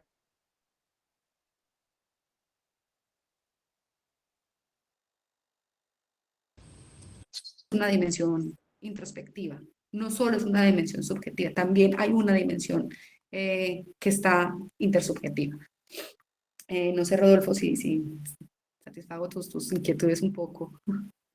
No, está muy bien. Hay unas ideas muy interesantes y sería genial poder ver tus avances para poder, digamos, eh, también ilustrarme un poco y retroalimentar mis perspectivas y mis ideas. Muchas gracias, Mónica. A ti, Rodolfo, muchas gracias. Inquietudes. Gracias, Rodolfo. Le doy la palabra a Ricardo. Muchas gracias. Primero, felicitarla a Mónica porque creo que ha hecho allí una problematización bastante completa y bastante dispendiosa. Creo que está abriéndose un camino muy interesante. Yo aclaro de antemano que estamos como en dos orillas también diferentes, pero por supuesto son dos orillas dialogantes sobre la conciencia, porque yo he trabajado fundamentalmente con ciencia social y por supuesto que traté de integrar la fenomenología con la semiótica y la hermenéutica, el giro hermenéutico de Paul Ricoeur. Sin embargo, en la respuesta que le das a Rodolfo ya veo un principio, digamos, de conciliación en términos de que se ubicaría esta conciencia primaria de acceso o conciencia encarnada en organismos no humanos, diría yo. Sería mucho más inteligible verlo en sujetos que no tienen historia, que no tienen o no pertenecen a una sociedad y por supuesto que no tienen cultura. Porque como diría Mikhail Bakhtin, tocaría en esa discusión que Bakhtin sostiene con Freud, tocaría sacar al sujeto de su historia, de su sociedad y de su cultura para entenderlo como algo que nunca pudo haber sido, ¿no? Como un sujeto asocial, ahistórico y no cultural. Esto pues para entender que sí podría haber un cierto tipo de sensaciones, de percepciones, de sensorialidad, diríamos, visceral, ¿sí? Que hay el envío de información de ciertos estados corporales o electroquímicos al cerebro, para ponerlo en términos pues gruesos.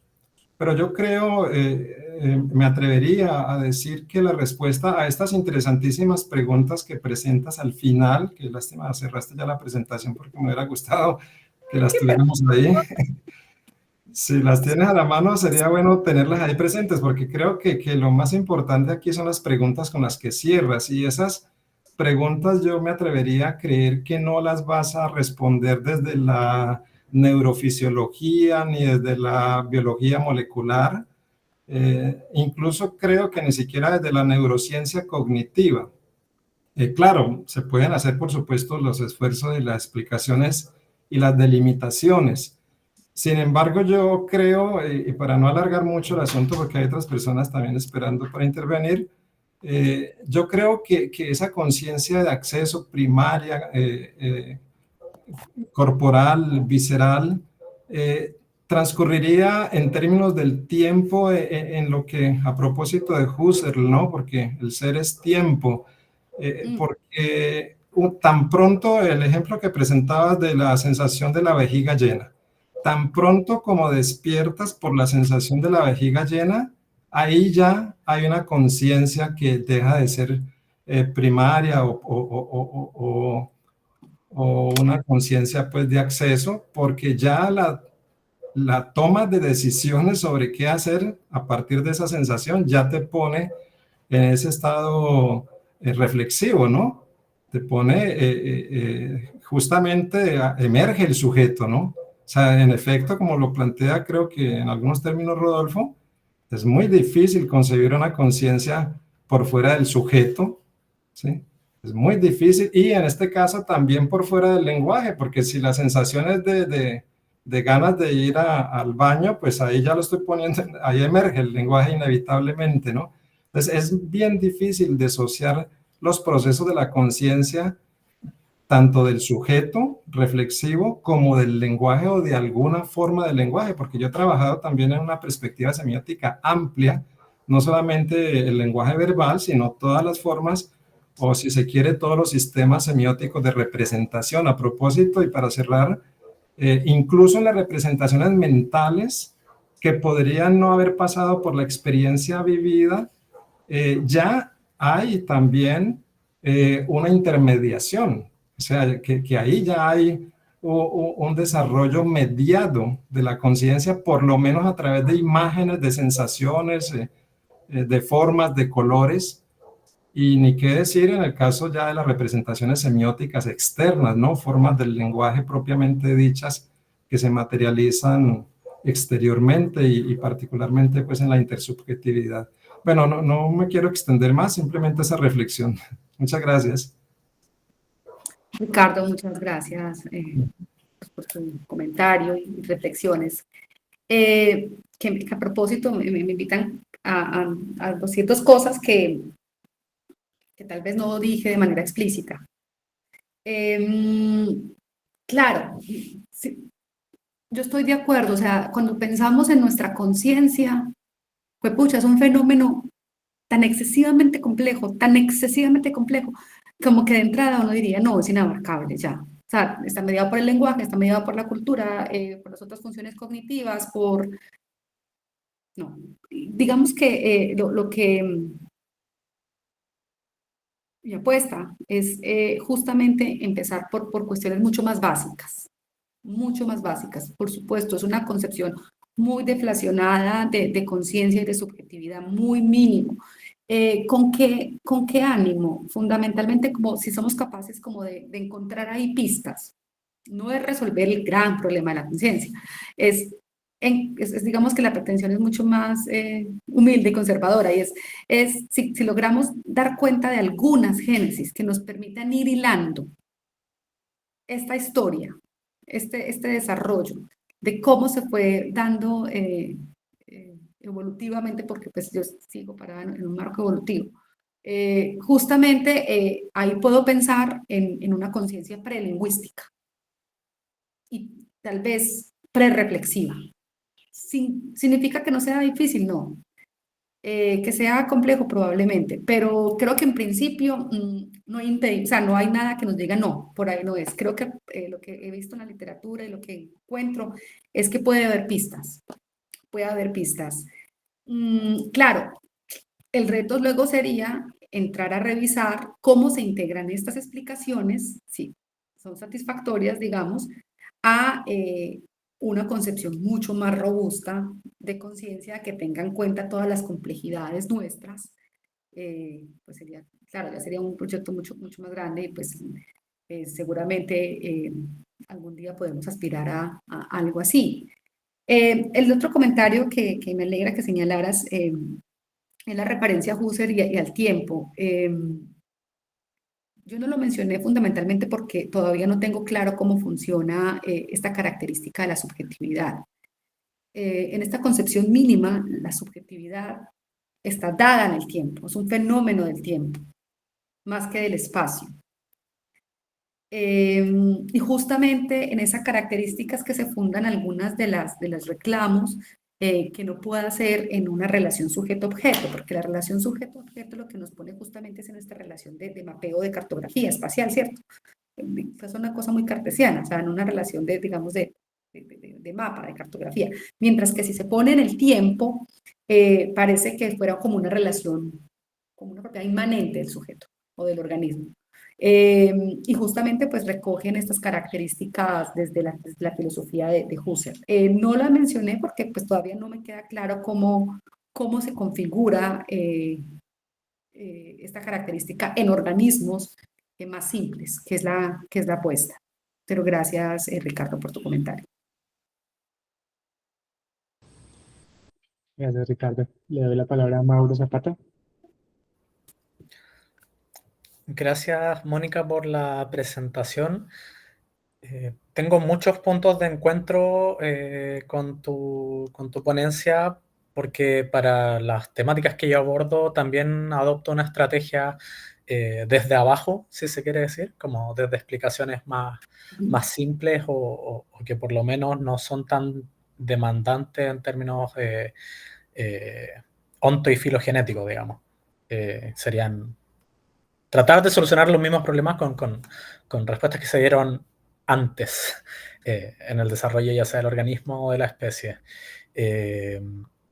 Sobre ese punto, sobre el punto de en qué momento surge alguno de estos fenómenos, me llamó mucho la atención, y la pregunta es muy concisa porque no quiero hacer un comentario, la verdad.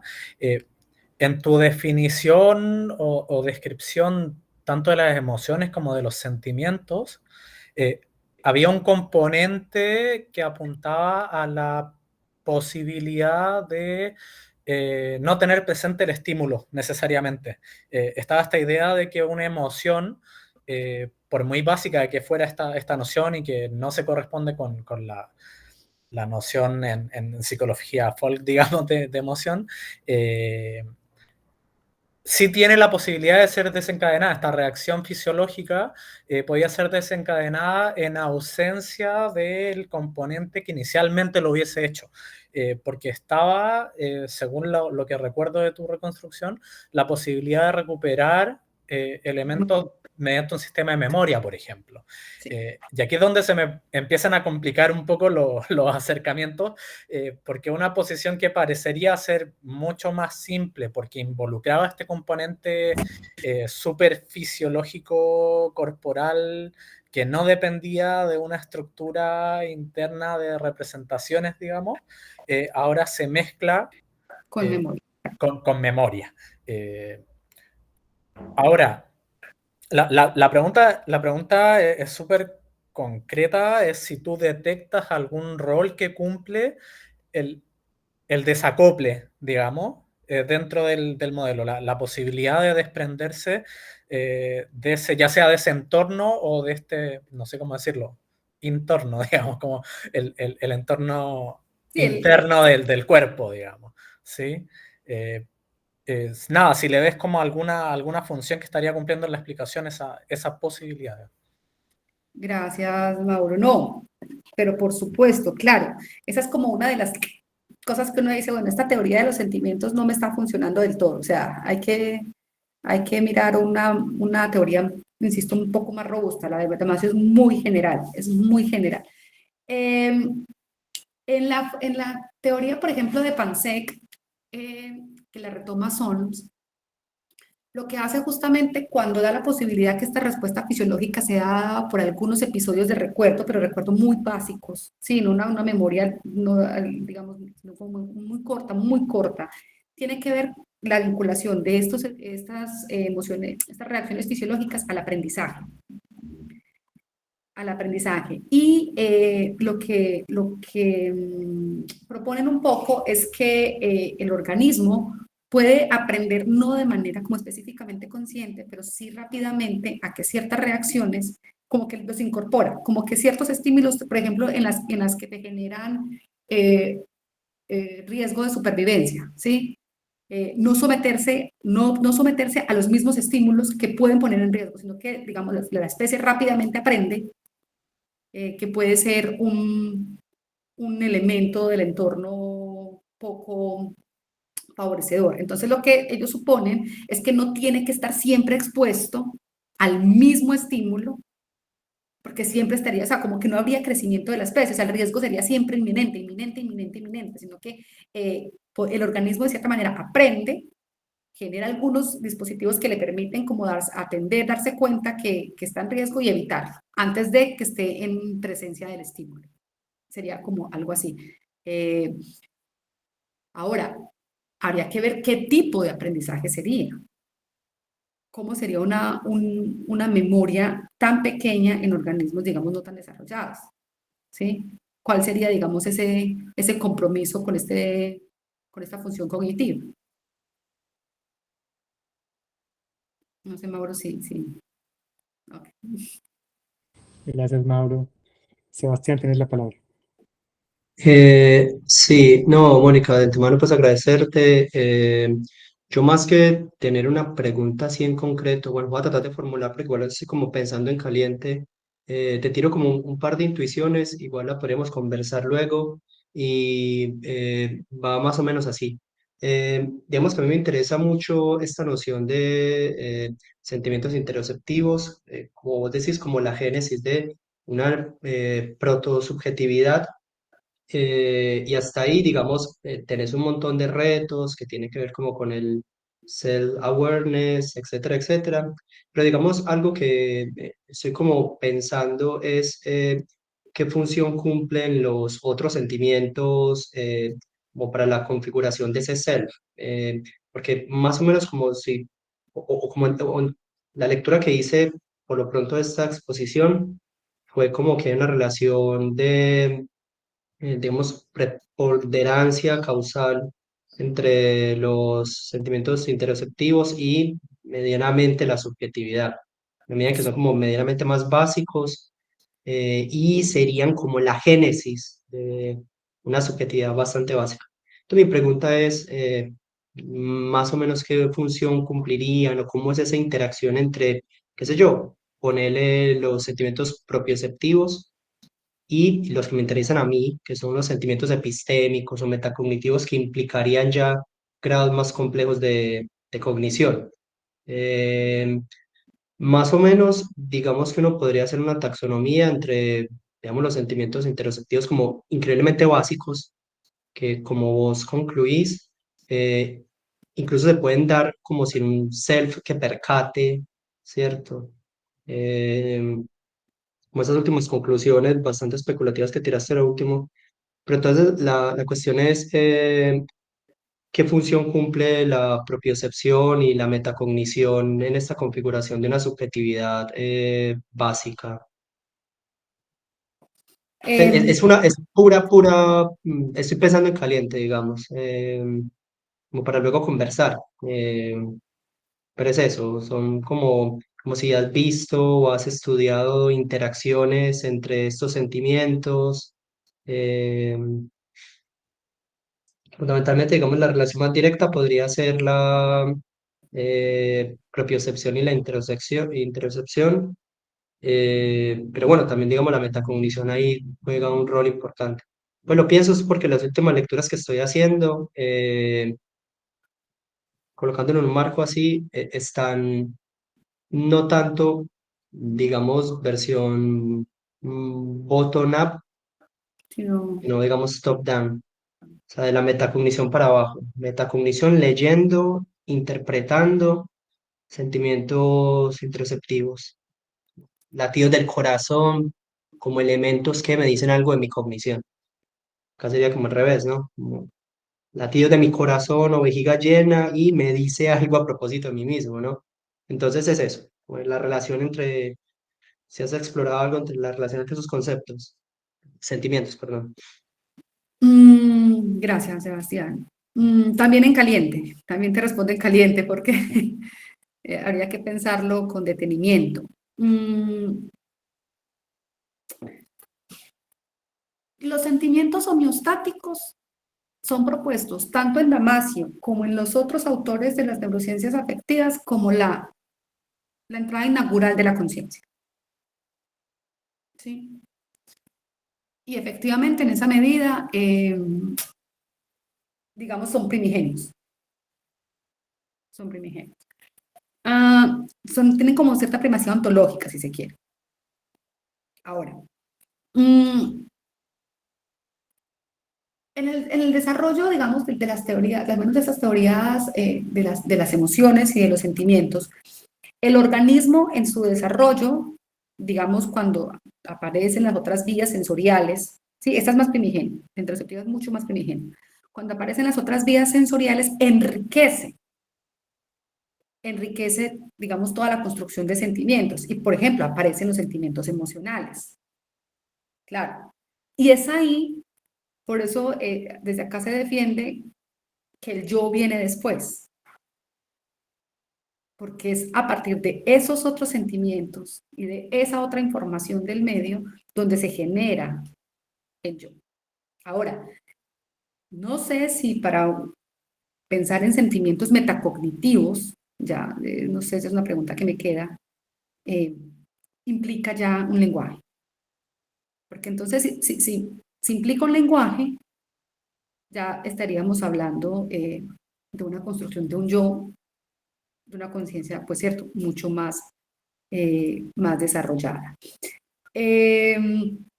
Entonces, en esta relación, digamos, de los sentimientos, digamos, de la propiocepción, con otros sentimientos, en general con otros sentimientos y con otras sensaciones, no solamente sentimientos, con otro tipo de sensaciones, ya sería justamente un poco lo que los compañeros ahora estaban, digamos, preguntando y es la relación con el mundo, la relación con los otros y desde nosotros. Ahora, yo no sé cómo pensarlo, y eso sí, no sé, esa misma relación en organismos distintos a nosotros.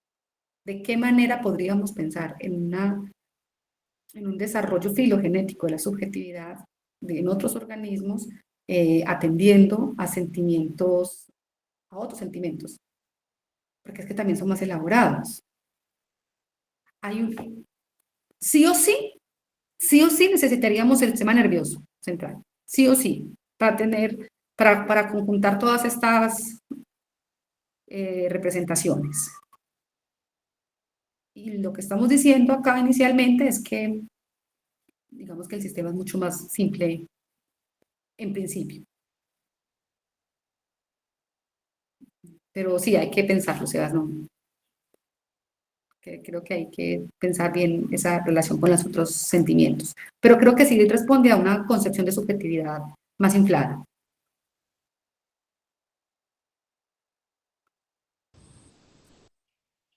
Súper, muy bien. Pues ya que nos queda un poquito de tiempo, yo aprovecho la ocasión para hacer algún comentario. Tengo un comentario de solidaridad con la propuesta naturalista que está un poco en la base de la discusión de Mónica y también un comentario acerca de una de las limitaciones que mencionaste, Mónica.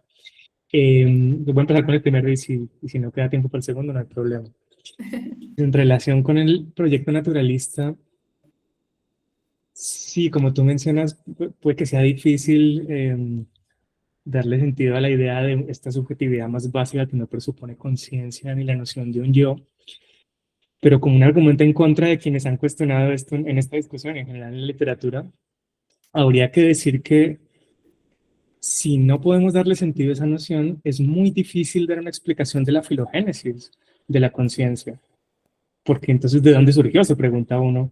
Si la subjetividad presupone cosas como el lenguaje, la cultura, la conciencia de alto nivel y demás, pues no hay una manera de dar una explicación filogenética. Uno tenía que preguntarse qué tipo de cognición tiene una criatura más básica que un ser humano, un animal muy básico, y pensar qué tipo de estructura subjetiva, si es que tiene alguna, es la que tiene un ser así, y luego pues a partir de eso uno da una explicación filogenética. Entonces la idea misma de una subjetividad básica parece ser un requisito para poder dar sentido a una historia evolutiva del surgimiento de la conciencia humana. Entonces el reto para quienes han expresado escepticismo como Rodolfo, como Ricardo, sería dar esa explicación. Entonces, ¿qué explicación darían ellos? ¿Qué explicación darían los persianos? No está nada claro. Es un poco parecido, para poner una analogía rápidamente, a la posición que tiene Donald Davidson del holismo intencional. Davidson sostiene que para tener un solo estado mental uno tiene que tener toda una muy compleja red de estados mentales, pero si eso fuera así, es muy difícil explicar cómo surgieron los estados mentales en general, cómo pasa uno de tener criaturas que carecen de estados mentales a criaturas que sí los tienen. Parece que en el medio de ese proceso tiene que haber algo como protoestado mental que gradualmente dé origen a los estados mentales tal como los conocemos en los seres humanos. Me parece que ese es un argumento fuerte que tú puedes usar para motivar el proyecto naturalista. Voy a dejarlo hasta ahí porque quieres decir algo y luego te hago otro comentario. Gracias. No, efectivamente, claro, no, pues por supuesto. Lo que pasa es que supongo yo que alguien podría decir que no me compra la premisa de que esto sea un fenómeno biológico. Y si no me compran esa premisa, pues sería difícil ponerlos en la situación de responder a una pregunta de, bueno, entonces, ¿cómo se da la respuesta filogenética? Pero o sea, tendría que, pienso yo que si todos, es lo que no estoy segura, si todos estaríamos de acuerdo en que esto es un problema, es un fenómeno biológico, tendrían que estar abocados a responder lo que tú propones, por supuesto, es la clave, o sea, no tendríamos otro mecanismo, o sea, depender de concepciones superinfladas de conciencia, de lenguaje, de una concepción como la nuestra, implicaría que nunca podríamos dar cuenta de ese fenómeno en términos de sus raíces evolutivas. Gracias. Vale, listo. Paso rápidamente al segundo comentario, que tiene que ver con las limitaciones de esa misma propuesta naturalista. Entonces, me parece que es ir un paso adelante, producir la idea de que en las raíces de la subjetividad básica está la interocepción. Está muy bien, es una idea muy interesante, pero de todas maneras la noción misma de interocepción y otras nociones que utilizaste como la de sentimientos homeostáticos son nociones que ya presuponen la idea de subjetividad, en el sentido de que son nociones fenoménicas. Y lo que uno querría de un proyecto naturalista que esté investigando la base neurofisiológica de estos fenómenos es que la caracterización de la base neurofisiológica se dé en términos no fenoménicos. Pues en la medida en que esa pelea de nociones como sentimientos homeostáticos, si un sentimiento homeostático es un sentimiento, eso ya es una noción fenoménica y siento yo que por esa razón hace falta todavía dar un paso más para completar el proyecto naturalista. Es como un proyecto naturalista que va avanzando, pero que le faltan más pasos para llegar a culminar.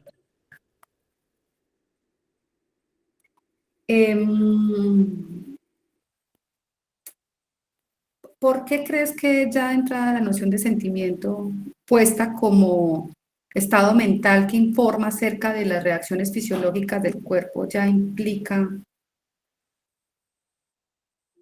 Sí, puede ser que no tenga yo razón en eso. Entonces dependería de qué entiendes por sentimiento. Quiero escucharte, quiero pensarlo, quiero... Sí, dependería, por supuesto, de qué entiendes por sentimiento. Me acabas de decir estado mental que informa. Claro, informar, eso suena como una noción intencional, entonces habría que aclarar qué quiere decir ahí informar, información. Si usas la noción de representación, que fue una que usaste, hablaste de mapas representacionales, esas son nociones intencionales, ¿no? Entonces, los proyectos naturalistas en la filosofía de la biología y de la mente suelen tratar de eliminar esas nociones, explicándolas en términos de otras más básicas, para que no se presupongan ni la idea de referencia, ni de representación, ni de intencionalidad, porque todas esas son nociones semánticas en últimas. Claro, por eso, justamente por esa es la razón por la cual parte del reto es explicar cómo es posible que los sentimientos homeostáticos sean conscientes sin tener contenido. O sea, ¿cómo es posible una conciencia sin contenido? Ese es el problema. Porque para poder que no caiga, o sea, porque es que la dificultad está en la noción de representación en últimas. Tendríamos que decir, cuando decimos que efectivamente que los sentimientos homeostáticos informan, en términos de Damasio, que es informar, nos generan representaciones como imágenes en un sentido amplio del cuerpo mismo, ¿sí? Claro, pero entonces uno vuelve, bueno, y esas imágenes, ¿qué vienen siendo? ¿Qué vienen siendo? Entonces, parece como que en última nos está llevando a pensar que debería ser posible darnos cuenta de una conciencia sin contenido. Pero ¿cómo sería una conciencia sin contenido? Y es donde les ponía el caso de que se están estudiando del supermeditador. Porque uno inicialmente era, bueno, ¿y qué me representa este fenómeno? Ese sentimiento ya me está representando es porque estoy presuponiendo justamente lo que quiero estudiar. Y claro, tienes toda la razón. Por eso lo propongo como, bueno, esto tendría que darnos la posibilidad de pensar una conciencia sin contenido. no sé cómo sería, pero creo que esa sería como la consecuencia, no sé si deseada, o porque también podría pasar que se plantee como otro punto intermedio entre el nivel fenomenológico y el nivel biológico, pero parece que cuando se ponen más puntos intermedios, lo que se hace es como dilatar la respuesta, dilatar la posibilidad de dar cuenta del fenómeno mismo. Pero sí, efectivamente, claro, ¿cómo hacemos para dar cuenta de eso? Sí, y yo creo que también tiene que ver con lo estrecho un poco de la teoría de los sentimientos en Damasio. Yo creo que necesitamos una teoría más poderosa, con mejor nivel de capacidad explicativa.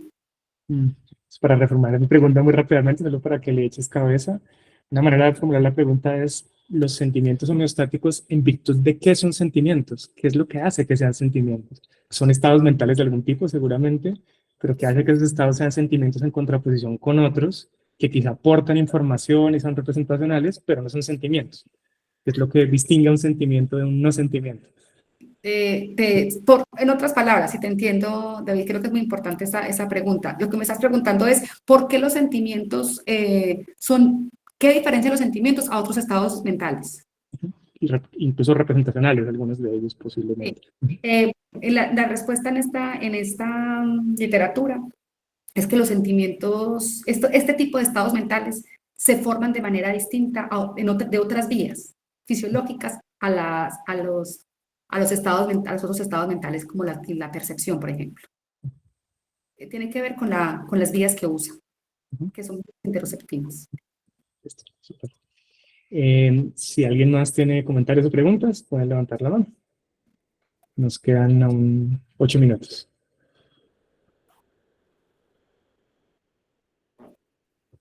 Bien, si no, entonces... Yo quiero hacer una pregunta muy sencilla, muy sencilla.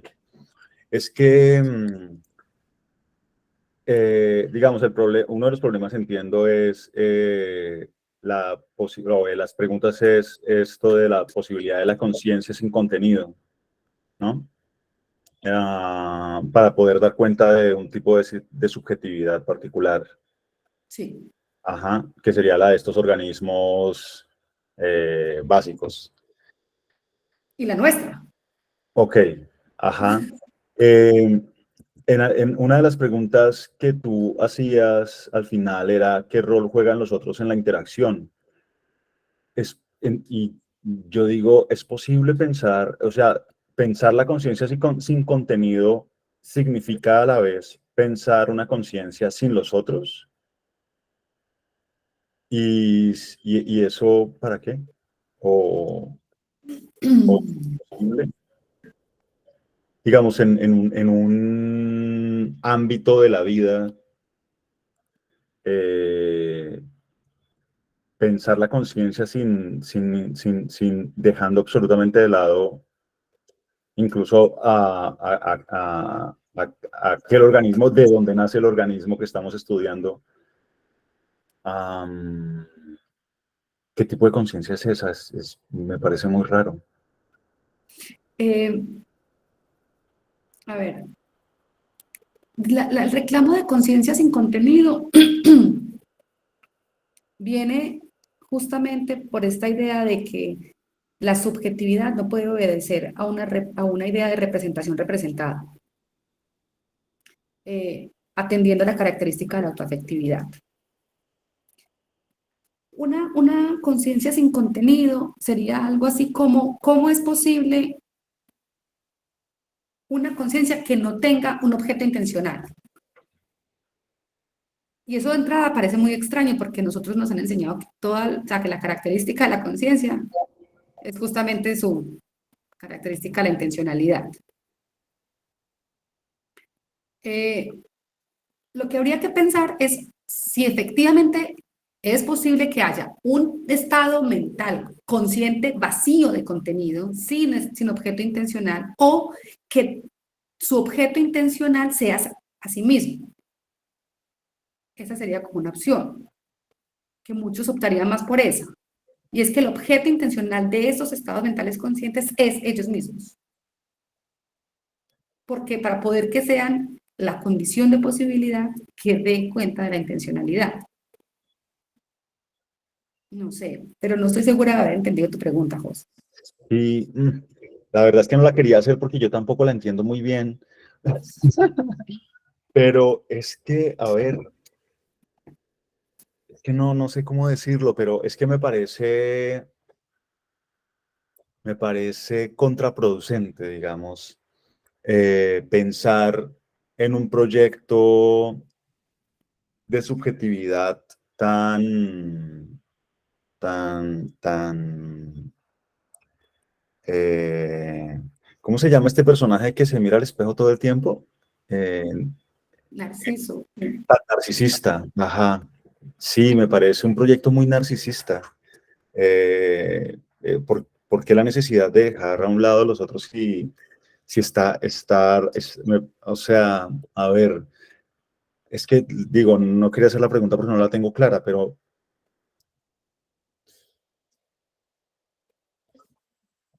o sea, ¿por qué la necesidad de pensar que la subjetividad eh, exige estudiar al individuo interno, digamos, sin hacer absolutamente ninguna referencia a lo externo? No, ¿Por ya te entiendo. qué esa necesidad tan narcisista? O sea, Ok, entiendo tu pregunta. Y tu preocupación también. Bueno, no sé si narcisista, no lo había pensado nunca desde ahí. pues Eh, utilizo esta palabra solo como para que se entienda un sí, no, poco. entiendo. Yo lo decía al final, uno de los retos de cualquier modelo, ya que hay una cosa que no dije, pero que es importante y es, no hay teoría de la conciencia en la actualidad. No tenemos teorías de la conciencia. O sea, es que hay muchas teorías, no hay. Ni una tenemos. Tenemos modelos. Muchos, eso sí hay muchos modelos. Y no hay ninguna propuesta todavía que logre articularse como teoría. Eso es como una cosa que hay que tener en cuenta. ¿Qué es lo que, digamos, al final yo señalaba? Es que un modelo más o menos satisfactorio tendría que dar cuenta de esos tres niveles. Acá está. El neuro, el corporal y la interacción. Y cuando digo la interacción me refiero a los otros, ¿sí? Justo porque ya ubicando esa subjetividad es la base para nosotros desplegarnos en el mundo. Si no tendría sentido, tampoco ni siquiera la pregunta misma. Pero digamos, en términos explicativos, lo que se propone es empezar por una idea de subjetividad tan basal que ayude a ir gestando este camino antes de cogerla ya de una manera tan grande, tan inflada. O sea, como primero una concepción más mínima, más basal, más básica, que nos permita ir como tejiendo estas relaciones. Por eso es que se parte de una concepción mínima. Si podemos dar cuenta inicialmente como de esta génesis, luego podemos ir integrando modelos, o más bien buscando modelos o construyendo modelos que integren estos otros elementos. Sí. No porque se suponga que la subjetividad en sí misma sea algo que sea solo del sujeto y que no, sino como que en términos biológicos demos cuenta primero de este fenómeno en términos de capacidad de lo que generamos como organismo, y luego seguramente uno lo ve, o sea, aunque no haya modelos que lo explique, pero uno ve cómo esta subjetividad se despliega en el mundo y con los otros. Pero necesitamos primero mecanismos que nos permitan dar cuenta de este fenómeno inicial. Si estamos buscando en un fenómeno, o sea, en una teoría, en un modelo de naturalización del fenómeno. No sé. Sí, estoy pensando como en organismos como unicelulares tal vez, que pudieran servir como base de eso, pero Sí, en organismos unicelulares se estudia, también se estudia en animales, digamos, en este paso de la percatación a la conciencia, o sea, del awareness al consciousness. En este proceso, digamos, hay varios experimentos aquí, pues, digamos, Mauro, que trabaja con animales, digamos, todo este tipo de relaciones de cómo en ideas, concepciones más mínimas y relacionadas de conciencia y de cognición, uno puede ir rastreando en algunas especies, digamos, este paso y esos desarrollos. Sí, sí, muchas gracias. Y hoy entiendo hacia dónde va la preocupación. Mm. Sí, sí, tiene que ver con el genocidio de Gaza. Qué No. pena. ¿Me permiten una preguntita ya que Mónica acaba de mencionar algo? Finalmente, es que acabas de decir awareness, yo siempre tuve dificultad para la traducción sobre conciencia y en la traducción al inglés no sabía a veces si utilizar awareness o consciousness y acabas de hacer esa distinción. ¿Puedes ampliarme esa distinción, por favor? Sí, no es fácil, no es fácil. Hay autores que lo trabajan de manera indistinta, hay otros que hacen, digamos, más precisa la distinción. El awareness es, digamos, la función, sería más cercano a lo que conocemos nosotros como la conciencia de acceso en bloque, como la función meramente cognitiva. Y cuando nos referimos a consciousness, lo hacemos pensando ya como la conciencia subjetiva, la conciencia fenoménica. Y por ejemplo, yo en español uso conciencia, hay unos que usan conciencia, otros conciencia. Yo la uso conciencia porque hace más específicamente referencia a ese tipo de conciencia y también para diferenciarlo con la conciencia moral. Sí, que esa es la otra distinción que en español también se ha hecho, pero pues también he leído que ya esa distinción si es C o solamente C, que ya no es necesario, por lo menos ortográficamente no, pero pues por supuesto teórica, epistemológicamente sí. Sí, Pero, semántica puede tener como algunas dificultades a veces en la literatura. sí, Cuando hablamos de awareness, es más como percatarse, como lo que da cuando uno abre los ojos al mundo, cuando uno se despierta, ujú, cuando uno se desmaya, cuando uno se desmaya, lo que pierde es el awareness. ujú. Sí, sería algo así. ¿Qué es lo que recupera cuando uno se despierta de un sueño profundo? Ese estado de estar acá en el mundo, consciente en ese sentido del mundo. Consciousness Correcto. ya es más un término referido a la conciencia fenoménica. Sí, el doctorado que estás haciendo es el que tiene la Facultad de Filosofía y Humanidades de la Universidad Nacional de Córdoba. ¿En qué grupo de investigación estás ahí? Conciencia. ¿De José Ahumada? Él es mi director. Ah, qué bueno, él me recibió en la pasantía internacional también durante el doctorado. Ay, qué bueno. Lo saludaré si quiere. Salúdalo de mi parte, sí, que hace rato que no tengo contacto con el profe José y estuve también, pues hice como una rotación por varios grupos de investigación. Está el del doctorado en psicología, que creo que es el que dirige la profesora Carolina Escoto. La profe Carolina está en filosofía. Ah, ya estás en filosofía, ¿no? Yo también asistí al grupo de ella y de Laura Danón. Ah, no, están trabajando fuertemente intencionalidad ellas. Correcto, sí, ese es el tema de ellas. Ah, me alegra mucho, es una gran universidad, es un gran grupo del profesor José Ahumada. Sí. Saludos, porque hace rato que no tengo contacto con él. Perdón, me Sí, disculpo por interrumpirlos, pero vamos a cerrar la sesión y desactivar la grabación y ya podemos. Gracias, gracias. Muy bien. Mónica, muchas gracias por tu charla, fue muy interesante. Gracias a todos los participantes por conectarse. Y retomaremos el ciclo el próximo año, en enero. Estén pendientes de la publicidad. Si alguien que está aquí presente quiere recibir información sobre las charlas del ciclo, puede dejarnos su correo en el chat y yo los añado a esta distribución. Muy bien, pues hasta la próxima. a ustedes por la invitación y a todos los que quedaron por favor escuchando. Gracias. Muchas gracias.